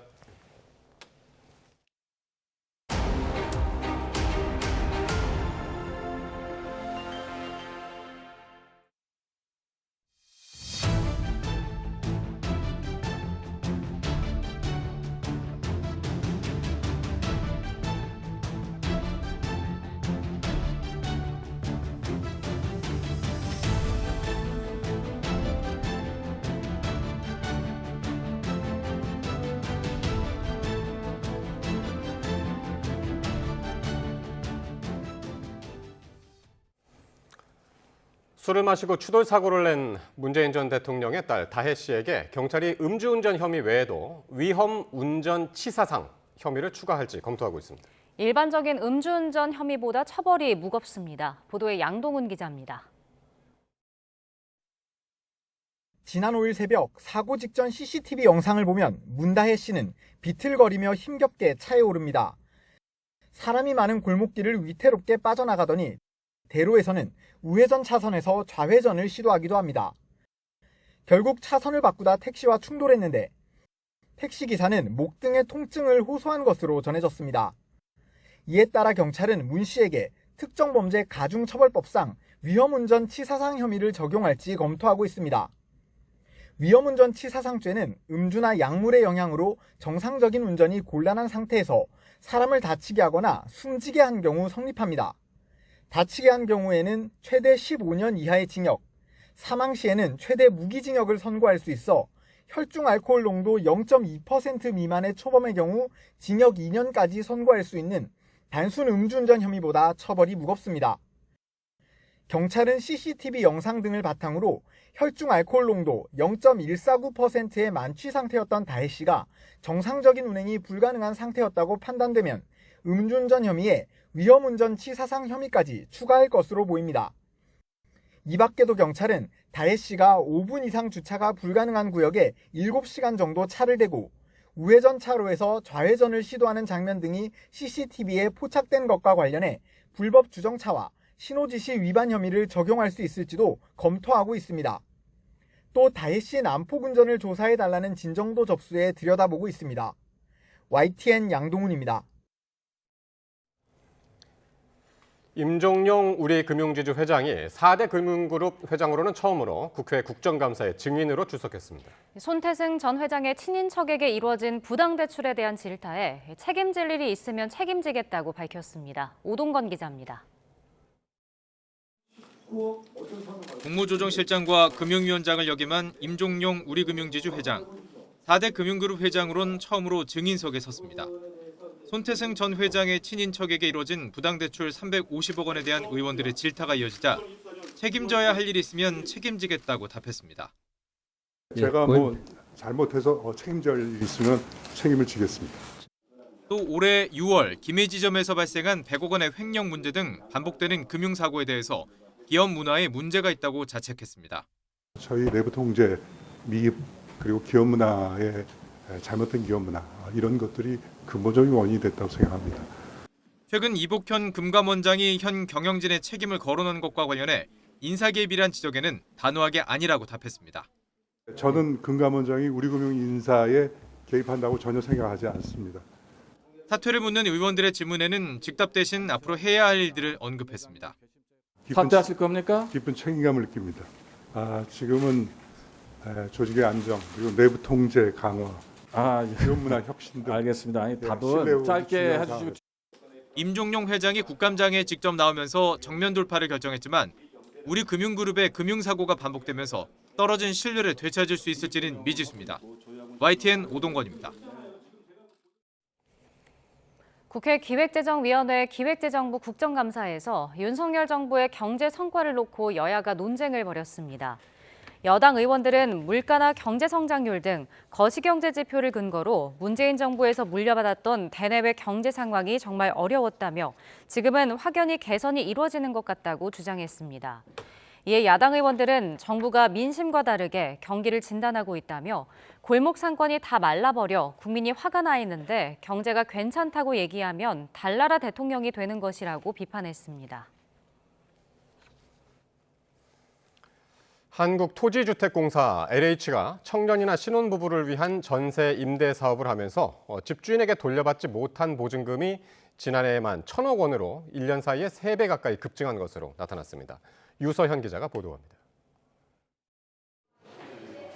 LH는 청년이나 신혼부부 등을 위한 전세 임대 사업을 진행하고 있습니다. LH가 먼저 집주인과 전세 계약을 맺고 신청인에게 저렴하게 재임대하는 일종의 주거복지 사업입니다. 그런데 지난 8월 기준 LH에게 보증금을 돌려주지 않고 있는 임대인은 2,700여 명에 달하는 것으로 조사됐습니다. 이 가운데는 50건 이상 보증금을 돌려주지 않은 임대인도 있었던 만큼 피해 건수는 더 클 것으로 보입니다. 또 돌려받지 못한 보증금 규모는 재작년 381억 원에서 지난해 1,000억 원으로 3배 가까이 늘었습니다. 전세 사기 사건이 확산하면서 LH 피해도 급증한 겁니다. 그런 만큼 상습적으로 보증금을 돌려주지 않는 악성 임대인을 걸러내는 게 중요한데 관리는 제대로 되지 않는 것으로 확인됐습니다. YTN 취재 결과 LH의 보증금을 돌려주지 않은 임대인 가운데 20명이 국토부의 악성 임대인 명단에 등록된 것으로 파악됐습니다. 악성 임대인 명단을 지난해부터 관리한 만큼 LH가 계약 시점에 확인할 방법이 없었을 수도 있지만 명단 공개 이후 1년이 지난 지금까지도 집주인이 악성 임대인 명단에 등록됐는지 조사하지 않아 문제입니다. 아무튼 국토부랑 한국에서 공식적으로 문서로 통보하거나 한 건 없고 그 명단에도 이제 생년월일 없이 나이만 그래서 그게 좀 저희가 확인을 하기 좀 어려운 부분이 있었다고. 하지만 악성 임대인 명단에 이름과 나이, 거주지 동호수까지 나오는 만큼 확인이 불가능한 것도 아닙니다. 보증금을 돌려받지 못하더라도 서울 보증보험에서 대신 지급하다 보니 검증을 소홀히 하는 것 아니냐는 지적을 피하기 어려워 보입니다. 보증보험 회사에서 사고 난 보증금을 돌려받고 거기서 이제 부상권 청구하는 식으로 진행이 되는 거라 이제 미반환 보증금이 다 이제 저희 이게 손실로 잡히고 이런 건 아니다 보니까 그래서 좀 약간 소홀한 부분이 있지 않았나. LH의 안일한 대처에 전세 보증금 미반환 피해가 더 커질 수도 있습니다. 전세금이 떼일 게 뻔한 사람과 전세 계약을 맺은 것이죠. LH가 전세 계약을 맺을 때 이런 사람과는 계약을 하지 않도록 제한 조건을 걸어야겠죠. LH는 전세 계약 전 서울 보증보험에서 사고 임대인 정보를 받아 확인한다면서도 국토부와의 추가 검증을 위해 제도 개선을 검토하겠다고 설명했습니다. YTN 유서연입니다. 지난 8월 인천 아파트 지하주차장에서 난 전기차 화재 차량과 같은 기종의 차량 소유자들이 벤츠 본사 등을 상대로 집단 소송을 제기했습니다. 김다현 기자입니다. 지난 8월 인천 청라동의 한 아파트 지하주차장에서 전기차 화재가 발생했습니다. 불은 8시간여 만에 간신히 꺼졌지만 주민 20여 명이 연기를 마셔 병원에 이송됐고 주변 차량 800여 대가 피해를 봤습니다. 불이 난 차량은 벤츠의 전기차 모델인 EQE 350 플러스인데 화재 2달여 만에 해당 차량 기종 소유자 등 24명이 벤츠 본사와 벤츠 코리아 등을 상대로 집단 소송에 나섰습니다. 이들은 먼저 벤츠가 사기 계약을 체결했다며 계약이 무효라고 강조했습니다. 대부분 EQ 시리즈 전기차에 중국산 배터리가 장착됐지만 벤츠 측이 이를 숨기고 세계 1위 배터리 제조업체인 CATL 배터리가 실린 것처럼 허위 고지했다는 겁니다. 대부분 차량에 장착되는 파라시스는 전혀 언급하지 않고 CATL이 장착된다. 이렇게 말하면 이거는 은폐에 의한 기망이다. 화재 사고 이후 벤츠 측이 리콜 조치를 하지 않은 채 차량 결함을 숨기려고 했다며 징벌적 손해배상 책임을 부담해야 한다고도 주장했습니다. 배터리 열폭주 위험이 큰데도 벤츠가 이를 예방할 수 있는 적절한 설계나 장치를 갖추지 않았다는 겁니다. 청라 사고가 나고 나서 굉장한 불안감을 많이 느끼게 되었습니다. 제가 좋은 취지에서 사게 된 전기차로 인해서 내가 왜 이런 걱정까지 해야 되는지. 차주 측은 일단 한 사람의 1,000만 원을 배상하라고 요구하고 있습니다. 다만 벤츠 허위 광고에 대한 공정거래위원회 발표 결과에 따라 청구 액수를 더 높인다는 방침입니다. YTN 김다현입니다. 청명한 가을 날씨지만 이맘때는 아침 안개로 인한 교통사고가 늘어나서 주의가 필요합니다. 가을 안개의 특징을 김민경 기자가 전해드립니다. 해가 저물고 어둠이 짙어지자 땅 위로 안개가 스멀스멀 피어오릅니다. 밤사이 생겨난 안개는 해가 떠오르는 아침까지도 이어집니다. 공기가 수증기를 담을 수 있는 그릇은 온도가 높을수록 커집니다. 비유하면 낮 동안 기온이 올라 그릇이 대야처럼 커졌다가 밤에 기온이 떨어지면 밥그릇만큼 작아지는 겁니다. 작아진 그릇에 수증기가 담기지 못하고 공기 중에 물방울로 떠다니는 것이 바로 안개입니다. 가을 안개는 주로 내륙에서 많이 발생하는데 하천 주변 등 심한 곳에서는 200m 앞이 제대로 보이지 않을 정도로 짙습니다. 일교차가 10도 이상 벌어지면서 전국이 기온은 10에서 25도 정도의 수준으로 기온이 하강하면서 지표면 부근에 있는 수증기가 포화가 되면서 안개가 발생하게 됩니다. 내륙을 중심으로 안개가 발생이 되겠습니다. 봄과 겨울에도 안개가 복병인데 가을과는 발생 장소와 원인이 다릅니다. 낮에 데워진 땅이 밤에 식어 내륙에 안개가 끼고 바다에서도 따뜻한 공기가 차가운 해수면을 지나며 큰 온도 차이로 안개가 만들어집니다. 밤에는 육지가 더 차가워져 바람이 바다 쪽으로 불어가기 때문에 두 안개가 만나는 서해안을 중심으로 두드러지게 나타납니다. 즉, 가을에는 주로 내륙에 안개가 끼고 봄과 겨울에는 육지뿐 아니라 바다에서도 짙은 안개가 만들어지는 겁니다. 내륙에 안개가 끼는 시기에는 교통사고가 늘어날 수 있어 특히 위험합니다. 가을에는 내륙, 특히 강이나 호수 또는 골짜기에 인접한 도로에서는 짙은 안개가 더 낄 수 있기 때문에 차량 운전 등 교통안전에 각별한 주의가 필요합니다. 지난 2015년 영종대교 106종 추돌 사고 등 대규모 차량 연쇄 추돌 사고의 대부분은 안개가 원인이었습니다. YTN 김민경입니다. 고속도로에서 승용차 한 대가 후진을 하다가 빠르게 달려오던 화물차와 부딪혔는데 불붙은 차에 갇힌 운전자를 시민들이 구했습니다. 보도에 김근우 기자입니다. 차들이 쌩쌩 달리는 고속도로. 승용차 한 대가 갓길에 멈춰 섰습니다. 눈치를 살피더니 갑자기 후진하기 시작합니다. 갓길에서 2차로로 들어온 순간 뒤따르던 화물차가 미처 피하지 못하고 그대로 들이받습니다. 운전자 60대 A씨가 이미 지나쳐버린 출구로 들어가려고 후진하다가 난 사고입니다. 사고 충격으로 승용차에는 불이 붙었고 A씨는 안에 갇혔습니다. 일단 사람이 타고 있으니까 그 당시에 차가 폭발이라고 해야 되나? 벅벅 이렇게 터지고 있었거든요. 놀랬죠. 많이 놀랬고. 뒤이어 달리던 빨간색 관광버스 급하게 멈추더니 승객들이 하나둘 내려 사고 현장에 모여듭니다. 마침 단체 여행을 가던 포항 지역 개인 택시 기사들이 버스에서 내려 다 함께 구조를 시작한 겁니다. 일촉즉발, 위험한 상황에도 사람을 구하겠다는 생각에 차로 뛰어들었습니다. 다행히 불이 더 커지기 전에 A씨를 구해 병원으로 옮겼습니다. 차가 불이 반이 났는데 사람이 있는가 확인을 하러 들어갔는데 사람이 있었어요. 이제 손으로까 이제 유리를 깨고 안에 사람이 있는 걸 보고 이제 그 사람을 꺼냈어요. A씨와 화물차 운전기사 모두 생명에는 지장이 없는 것으로 확인됐습니다. 경찰은 블랙박스 영상을 토대로 정확한 사고 경위를 조사하고 있습니다. YTN 김근우입니다. 요리 서바이벌계 오징어 게임이라는 평을 받으며 넷플릭스 비영어 콘텐츠 세계 1위로 화려하게 막을 내린 흑백 요리사, 그 열풍이 뜨겁습니다. 오늘 오전 우승 셰프인 나폴리 마피아 권성준 씨의 식당 예약이 시작됐는데요. 무려 11만 명의 동시 접속자가 몰리면서 예약 플랫폼이 20분간 접속 장애를 겪었습니다. 이번 달 예약은 이미 모두 마감된 상태입니다. 권 씨는 코스 메뉴 개수, 인당 가격을 줄이는 방안 등을 고려해보겠다며 뜨거운 인기에 당황스럽고 죄송하다는 반응을 보였습니다. 그런가 하면 암표를 구하려는 시청자까지 등장했습니다. 2인 예약권을 70만 원에 사겠다는 건데요. 권 씨는 암표 거래가 걸리면 바로 앱 자체를 영구 정지하고 예약금은 환불되지 않을 것이라면서 2차 확인 후 가게에 입장하도록 할 예정이라고 경고했습니다. 식당 예약 플랫폼 캐치테이블은 지난 7일 기준 흑백 요리사 출연자 식당 검색량이 전주 대비 74배가 급증했다고 밝혔습니다. 그리고 평균 예약 증가율도 148%에 달한다고 덧붙였는데요.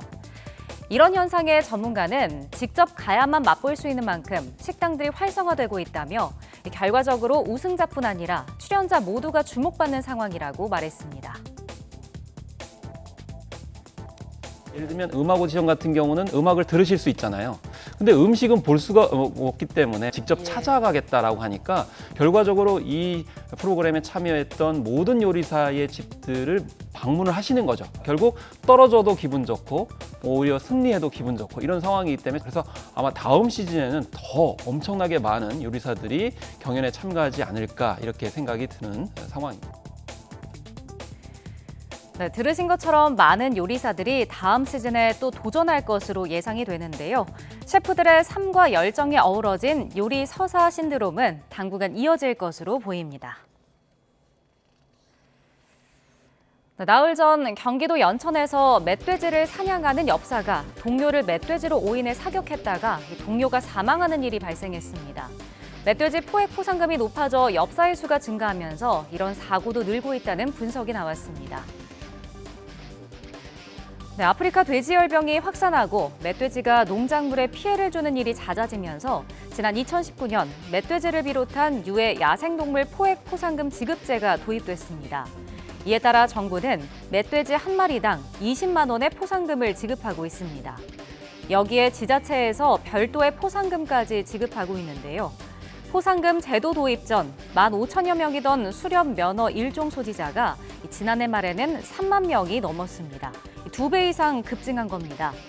이렇게 엽사의 수가 증가함에 따라 그만큼 경쟁도 치열해져 멧돼지 오인 사격 사고도 증가할 수 있다는 분석입니다. 나흘 전에 연천 사고까지 포함해 올해에도 오인 사격 사고로 3명의 사망자가 발생했는데요. 엽사들에 대한 자격 관리, 수렵 사전 신고 의무화 등 사고를 줄일 수 있는 대책이 필요해 보입니다. 미국의 한 주택에 100마리가 넘는 야생 너구리가 밥을 달라고 몰려오는 바람에 집주인이 구조 요청을 하는 일이 벌어졌습니다. 신웅진 기자가 전해드립니다. 100여 마리의 너구리떼가 집을 둘러싸고 있습니다.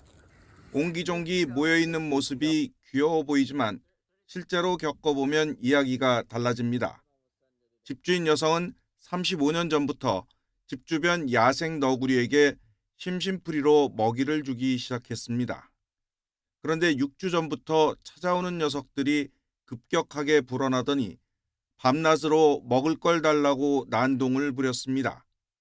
위협을 느낀 집주인은 결국 911에 신고했습니다. 출동한 경찰은 너구리에게 죄를 물을 수 없다며 야생동물에게 함부로 음식을 주지 말라고 권고했습니다. I do hope that somebody steps in and helps her, take care of this problem, and hopefully she'll quit doing it. 매년 미국에서 선발하는 최고의 뚱보 곰입니다. 미국 알래스카 남부의 카트마이 국립공원에 사는 불곰 2,200여 마리 가운데 온라인 투표를 거쳐 선정되는데 올해 우승은 4만 표를 얻은 엄마곰 그레이저에게 돌아갔습니다. 그레이저는 특히 대회 결승에서 지난 여름 자신의 새끼를 죽인 수컷 청크를 제쳤습니다. 팬들은 아마도 가장 뚱뚱해서가 아니라 아기를 잃은 어미를 응원하는 마음에 표한 것으로 보입니다.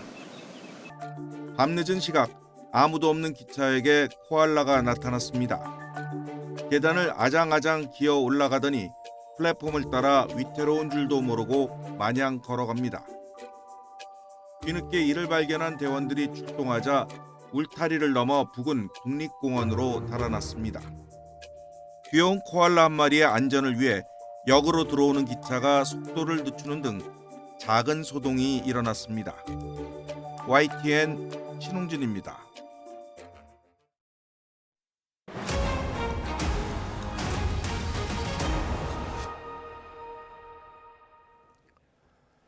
우리나라와 아세안이 최상위 단계인 포괄적 전략 동반자 관계를 수립하고 공동 성명을 채택했습니다. 윤 대통령의 8.15 통일 독트린에 대한 아세안의 지지도 확보했습니다. 조용성 기자입니다. 윤석열 대통령이 취임 이후 3년 연속 참석한 한 아세안 정상회의에서 한국과 아세안 관계가 포괄적 전략 동반자 관계로 올라섰습니다. 지난 1989년 한 아세안 대화 관계를 수립한 뒤 35주년 만에 최상위급 파트너십이 수립된 것입니다. 한국은 아세안 중시 외교를 이어가는 가운데 공동 번영의 파트너로서 전방위적이고 포괄적인 협력을 추진해 나가겠습니다. 관계가 격상되면서 정치안보, 경제, 사회문화 등 다방면에서 구체적인 협력 방안이 나왔습니다. 한국과 아세안은 다음 달 첫 국방장관 대면 회의를 열어 국방군수 협력을 발전시키고 내년에 싱크탱크 다이얼로그를 출범해 통상 환경에 대한 대응을 공조합니다. 또 앞으로 5년 동안 아세안 출신 학생 4만 명에 대한 연수를 추진하는 등 미래지향적 협력 비전에 방점을 뒀습니다. 특히 8.15 통일 독트린의 중요성을 인정하면서 목표를 달성하기 위한 대한민국의 노력을 환영한다고 공동성명에 명시하며 아세안의 지지를 확보했습니다. 남중국해에서 평화와 항행, 상공비행의 자유를 유지하고 증진하는 것이 중요하다고 뜻을 모아 아세안과 영유권 분쟁을 벌이는 중국의 남중국해 군사활동을 견제하는 모습도 보였습니다. 뒤이어 열린 아세안 플러스 3 정상회의에서 윤 대통령은 한일중 3국 협력을 아세안 플러스 3 협력과 선순환 구조로 강화해서 도약시킬 기회가 됐다고 밝혔습니다. 이에 따라 금융안정을 위한 통화교환 협정인 치앙마이 협정과 학생교류 프로그램인 캠퍼스 아시아를 강화 확장하기로 약속했습니다. 대한민국은 영내 자본과 물자 그리고 사람이 더 자유롭게 흐를 수 있도록 연계성을 강화해 나아가고자 합니다. 윤 대통령은 정상회의 참석을 계기로 베트남 총리와 정상회담을 하고 한반도 비핵화 지지에 대해 사의를 표하는 등 양자회담도 잇따라 열었습니다. YTN 조용성입니다. 윤석열 대통령과 이시바 시게루 일본 총리가 북한의 미사일 위협에 대한 미사일 경보 정보 실시간 공유 체계를 계속 면밀히 가동해 나가기로 했습니다. 윤 대통령은 라오스 비엔티안에서 열린 아세안 정상회의를 계기로 40분간 이시바 총리와 정상회담을 열고 이같이 뜻을 모았다고 김태효 국가안보실 1차장이 전했습니다. 이와 함께 두 정상은 러북 군사협력이 불법적이며 이러한 위협이 동북아뿐 아니라 전 세계 평화와 안보의 위협이라는 데에도 공감했습니다. 북한이 국경 봉쇄를 일방적으로 선언하면서도 관련 개헌 여부는 밝히지 않은 것을 놓고 여러 해석이 나오고 있는데요. 대내외 여건상 미루었을 것이라는 분석과 함께 공개만 안 했을 것이라는 의견도 있는데 어떤 경우든 자기 모순에 빠진 거라는 평가가 나오고 있습니다. 이종원 기자입니다. 지난해 9월 북한은 헌법 개정을 통해 핵무력 정책을 명시한 뒤 다음 날 대내외 매체를 통해 자세히 보도했습니다. 현대적인 핵무력 건설과 공화국 무장력의 시대적 사명에 관한 국가활동 원칙을 지난 7일과 8일 열린 최고인민회의 개헌 소식도 이튿날 보도는 됐지만 예상됐던 김정은 국무위원장의 적대적 두 국가론을 제도화한 개정도 있었는지는 언급하지 않았습니다. 영토 조항 신설이나 통일 표현 삭제 등이 대표적입니다. 사회주의 헌법의 일부 내용을 수정 보충함에 대하여가 저는 찬성으로 채택됐습니다.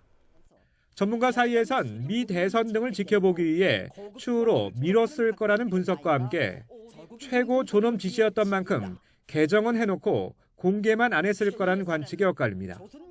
다만 어떤 경우든 김정은 체제에 자기 모순이 반영된 거란 데에는 이견이 없습니다.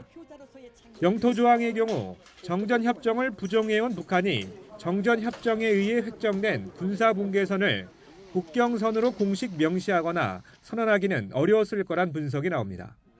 그렇다고 스스로 한반도에 병존하는 두 개의 국가를 인정한 상황에서 우리처럼 한반도 전체를 자신의 영토라고 주장할 수도 없는 상황입니다. 현실적으로 어렵기 때문에 그에 대한 불만 때문에 김정은 최고인민회의 회의에 아예 참석을 하지 않았다고 보여집니다. 통일 개념 폐기 역시 김일성 주체 사상과 정면으로 충돌하는 데 대한 부담을 지적하는 전문가들이 많습니다. 북한 주민 설득이 아직은 부족한 상황으로 진단했을 거란 얘기입니다. 이데올로기적인 혼란을 우려해서 민족 통일 개념 삭제 부분에 대해서는 전략적 모호성을 유지하고 있다 이렇게 볼 수가 있고요. 전문가들은 헌법 반영 여부는 아직 지켜볼 필요가 있지만 북한의 남북 육로 단절과 국경 봉쇄 선언으로 김정은의 적대적 두 국가론 방향성은 더욱 분명해진 거라고 평가했습니다. YTN 이종원입니다. 이런 가운데 합동참모본부는 국회 국방위 국정감사에서 최근 북한이 남북한 육로 단절을 공식화한 것은 내부 인원 유출을 막으려는 의도라고 분석했습니다. 김대겸 기자의 보도입니다.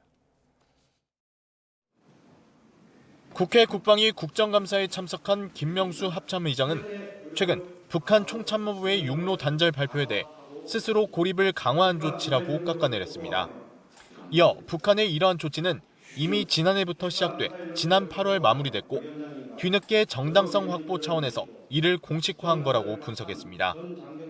특히 비무장지대 인근 방벽건설은 김정은 체제가 두려움을 느끼고 있다는 방증인 동시에 내부 인원의 탈출을 막으려는 의도로 보인다고 덧붙였습니다.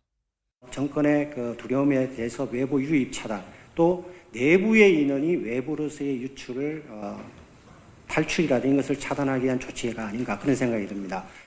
여야 모두 이 같은 북한 조치로 인해 남북 간 긴장 수위가 높아졌다는 데 공감했지만 해법엔 이견을 보였습니다.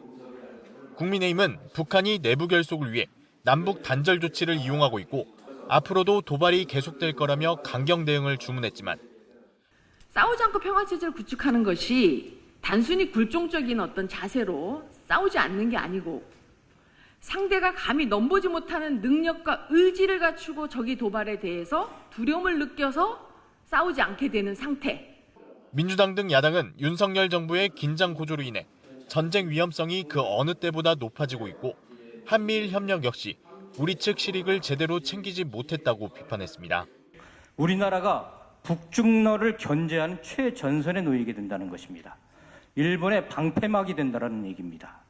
한반도가 미중 패권 전쟁의 한복판에 선다는 것이고 현 정부의 대북 정책을 비판하는 과정에서 전쟁광이란 표현을 두고 고성이 오가기도 했습니다. 가장 중요한 건 전쟁의 억제죠. 이런 부분을 합참이 간과하게 되면 결국은 전쟁광으로 갈 수밖에 없는 거예요. 남북이 다. 전쟁광이라고 비춰줄 수 있다 이렇게 얘기하시지 않습니까?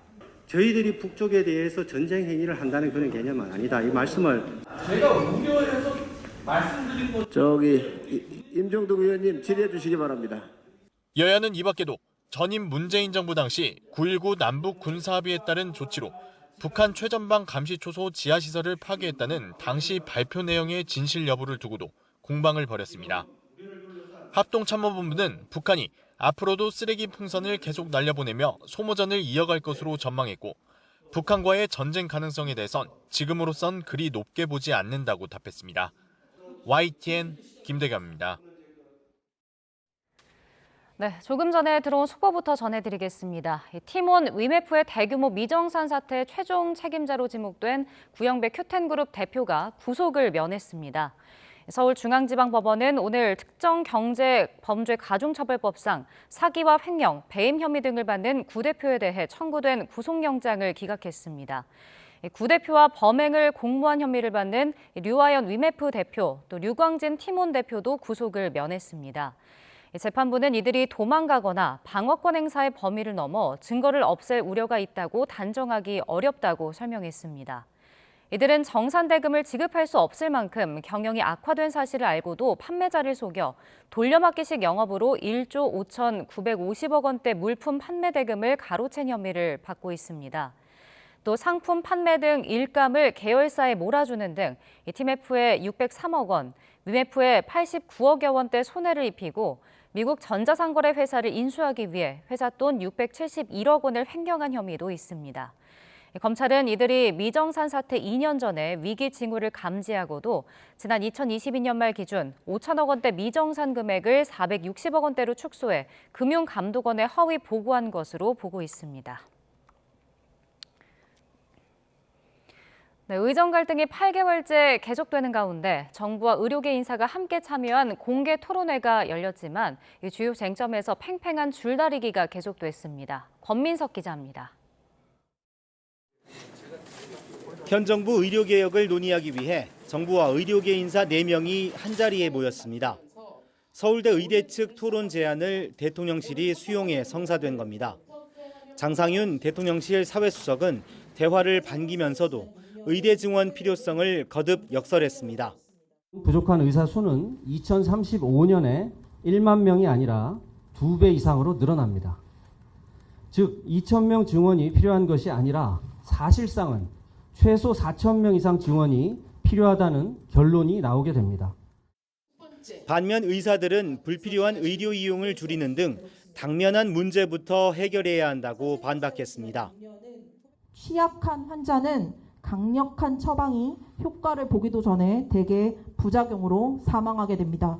이대로 가면 한국 의료는 의료 개혁의 효과를 보기도 전에 체계가 무너질 것 같습니다. 또 의대생 휴학과 관련해 지금까지 못한 수업을 이제부터 끝내는 건 불가능하다고 못 박았습니다. 고등학교 2학년 자녀가 있다고 생각을 해보시면요. 고등학교 봄, 여름 못 다녔는데 11월부터 10월부터 시작해가지고 고학년 거 마칠 수 있다 생각하십니까? 불가합니다. 하지만 정부는 휴학은 권리가 아니라며 집단 동맹 휴학은 허용될 수 없다고 재확인했습니다. 최근 의대 교육 단축 논란에 대해서도 현재의 6년 과정을 줄일 의도가 없다고 일축했습니다. 공표를 거치고 오긴 했지만 그거를 리커버할 수 있는 뭔가를 제시를 한다면 그거는 인정해줘야 되지 않겠냐. 그래서 그렇다면 그거는 학교에서 제안을 한다면 받아주겠다라는 정도로 얘기가 됐던 게 8개월째 답보 상태에서 의정 대화가 열렸지만 양측의 현격한 입장차만 확인한 채 토론은 마무리됐습니다. 여기에 정부와 대화 자체가 이적 행위란 의료계 내부 비판까지 나오는 등 앞으로 대화가 계속될 수 있을지도 미지수입니다.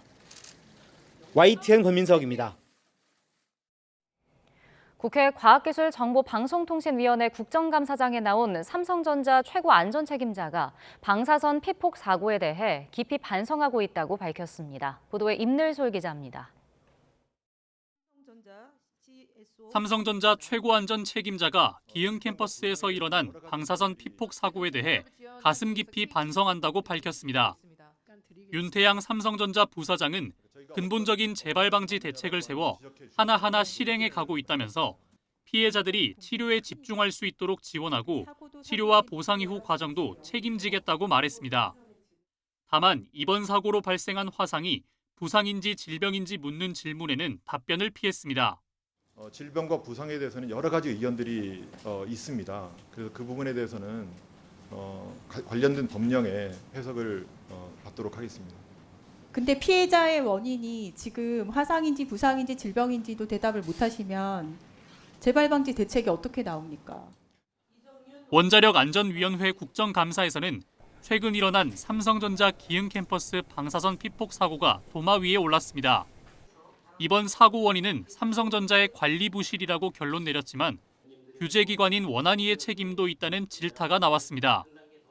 2019년 삼성전자 기흥 캠퍼스 정기 검사에서 원안위는 방사선 안전관리 사항이 절차와 문서화돼 있지 않다고 평가하면서도 전체적으로는 문제없다고 판정했습니다.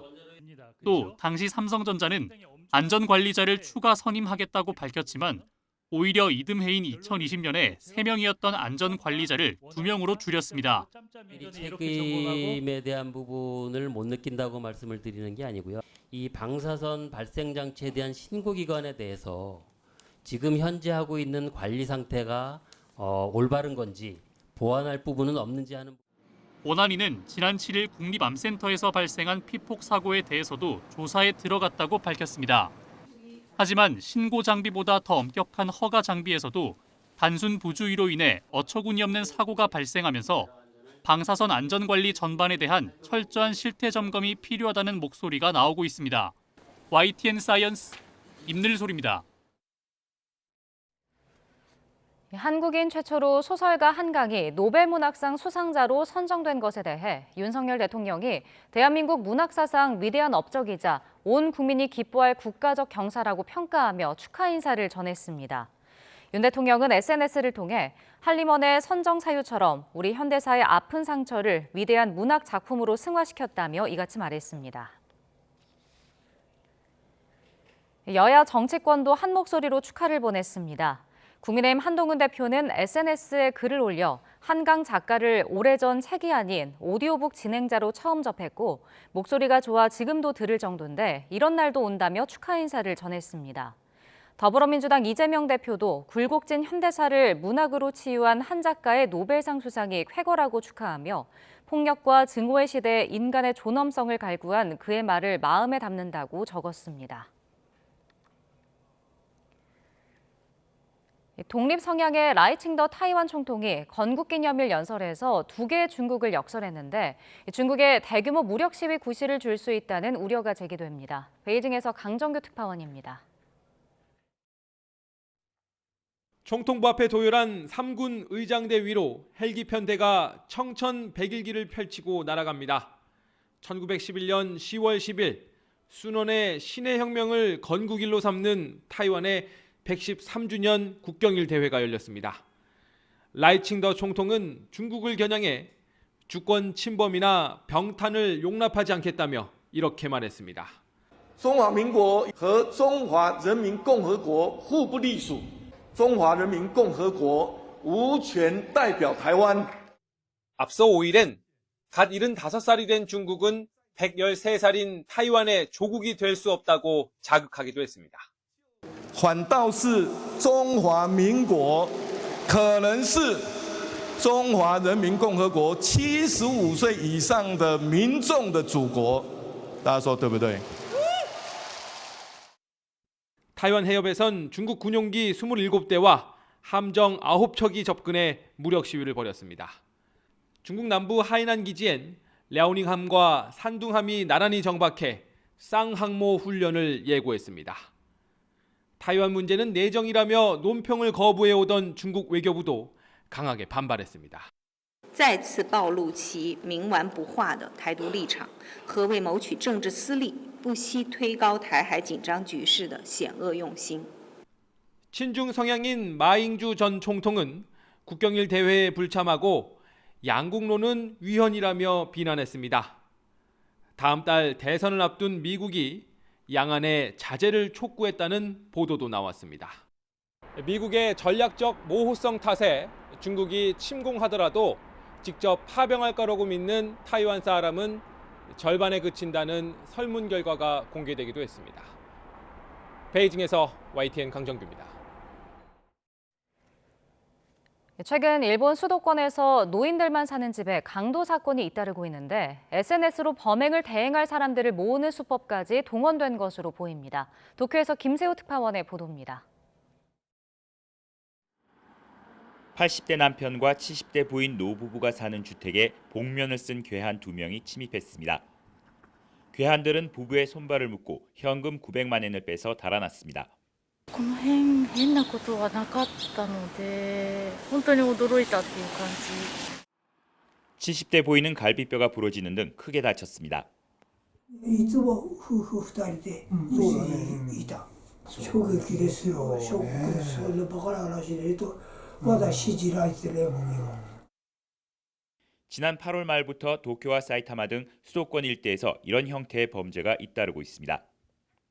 9월 중순 이후 노인이 사는 주택을 노린 강도 사건만 5건이 발생했습니다. 경찰은 지금까지 붙잡힌 10여 명을 조사했는데 모두 누군가의 지시를 받은 것으로 파악됐습니다. SNS 범행 모집을 보고 범죄를 대행하는 야미바이토, 이른바 어둠의 아르바이트의 가능성에 무게가 실립니다. 범행에 응모한 이들은 주로 10대에서 20대로 쉽게 큰 돈을 벌 수 있다는 유혹에 넘어간 것으로 조사됐습니다. 이들은 범행에 익숙하지 않아 황급히 창문을 깨거나 잠금 장치를 부수고 침입을 시도하는 등의 특징을 보입니다. 일본 경찰청은 지역 경찰과 광역 수사팀을 구성해 주범을 쫓고 있지만 행방은 오리무중입니다. 유사한 사건이 지역으로도 확대될 가능성이 있어 치안 당국이 긴장하고 있습니다. 도쿄에서 YTN 김세호입니다.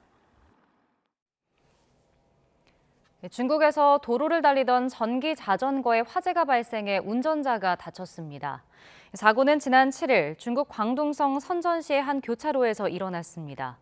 불이 붙은 채 도로를 달리던 자전거가 교차로에서 들어서면서 큰 불길에 휩싸이면서 쓰러졌습니다. 운전자는 몸을 굴려서 가까스로 탈출을 했는데 다행히 크게 다치진 않았습니다. 사고 직후 소방대원들이 현장에 도착해서 불을 껐고 전기 자전거는 뼈대만 앙상하게 남았습니다. 광화문 현판을 한글로 바꾸자는 논의에 대해 국가유산청이 명확한 반대 입장을 밝혔습니다. 최응천 국가유산청장은 국회 문화체육관광위원회 국정감사에 출석해 광화문 현판을 한글로 바꿀 계획이 있냐는 질문에 현재로선 입장 변화가 없다고 말했습니다. 최 청장은 이어 10년 이상 전문가 논의와 연구 용역을 거쳐 지금의 현판으로 결정된 만큼 현판 변경에 신중할 필요가 있다고 덧붙였습니다. 지난해 경복궁 담장 낙서 사건을 포함해 지난 2015년부터 올해 8월까지 국가유산 훼손 신고 45건이 접수된 것으로 나타났습니다. 국회 문화체육관광위원회 민주당 민영배 의원이 국가유산청에서 받은 자료를 보면 사적 21건과 보물 10건, 국가등록 문화유산 6건 등 훼손 사례가 45건 접수됐습니다. 유형별로 보면 지붕이나 담장, 벽, 기와 등이 무너지는 경우를 포함해 무허가 개발 행위나 도굴, 파손 등 훼손 사례가 다양한 것으로 나타났습니다. 지역별로 보면 경북이 13건으로 가장 많았고 훼손에 따른 복구 비용으로 지난 10년간 5억 3천여만 원이 사용된 것으로 집계됐습니다.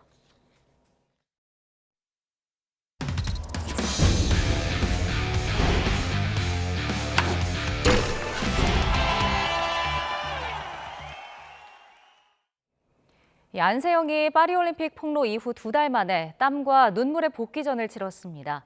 하지만 배드민턴협회와 관련한 문제는 큰 진전이 없는 상황입니다. 이대권 기자의 보도입니다.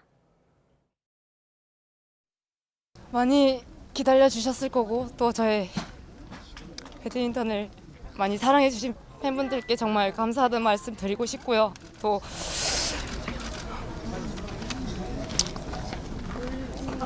잘하고 감사합니다.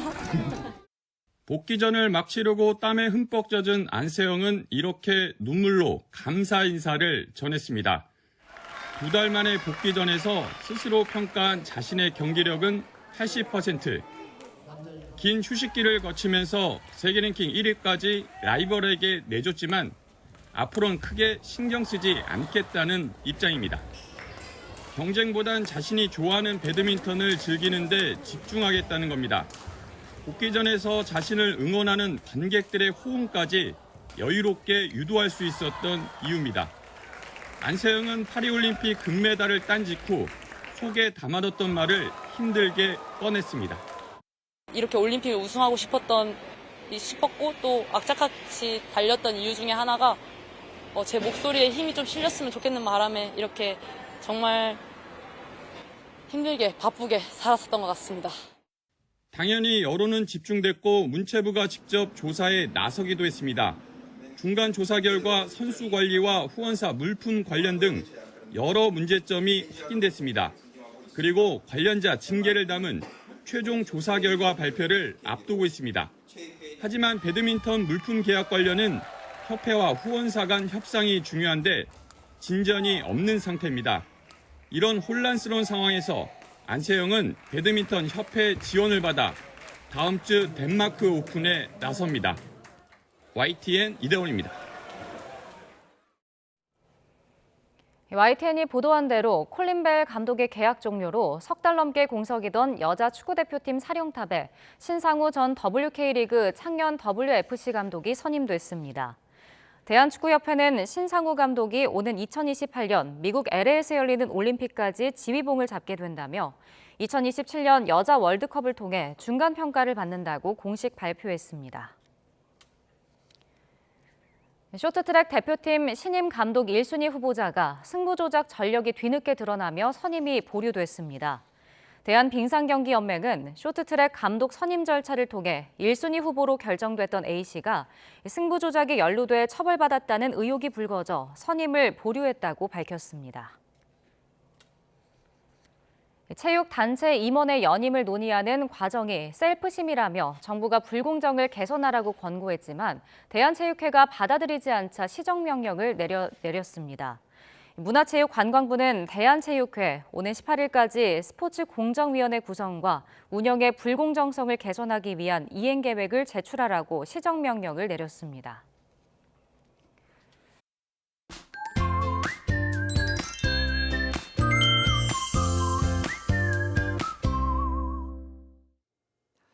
완연한 가을 날씨가 이어지고 있습니다. 낮 동안 포근함이 감돌며 가을을 만끽하기 참 좋은 요즘인데요. 내일도 서울 낮 기온이 24도까지 오르는 등 오늘과 비슷한 수준을 보이며 포근하겠고 맑은 하늘이 함께하면서 바깥 활동하기 좋겠습니다. 다만 계속해서 일교차가 10도 이상으로 크게 벌어집니다. 큰 일교차에 건강 잃지 않도록 각별히 신경 써주시기 바랍니다. 또 오전까지 대부분 지역에서 안개가 매우 짙게 끼겠고 영남 해안과 제주 해안에는 너울성 파도가 높게 일겠습니다. 교통 안전과 해안가 안전 사고에도 유의해 주시기 바랍니다. 내일 아침 기온은 서울이 14도, 대전 12도, 광주 13도, 대구 13도로 오늘보다 조금 더 쌀쌀해지겠고 낮 기온은 서울 24도, 대전 24도, 광주 25도, 대구 25도까지 오르겠습니다. 이번 주말에도 대체로 맑고 포근한 날씨가 이어지겠지만 일교차가 크게 벌어질 전망입니다. 날씨 정보였습니다. YTN 뉴스나이트 목요일 순서 모두 마칩니다. 저희는 내일 밤 9시 40분에 새로운 이슈들과 함께 다시 찾아뵙겠습니다. 시청해주신 여러분 고맙습니다.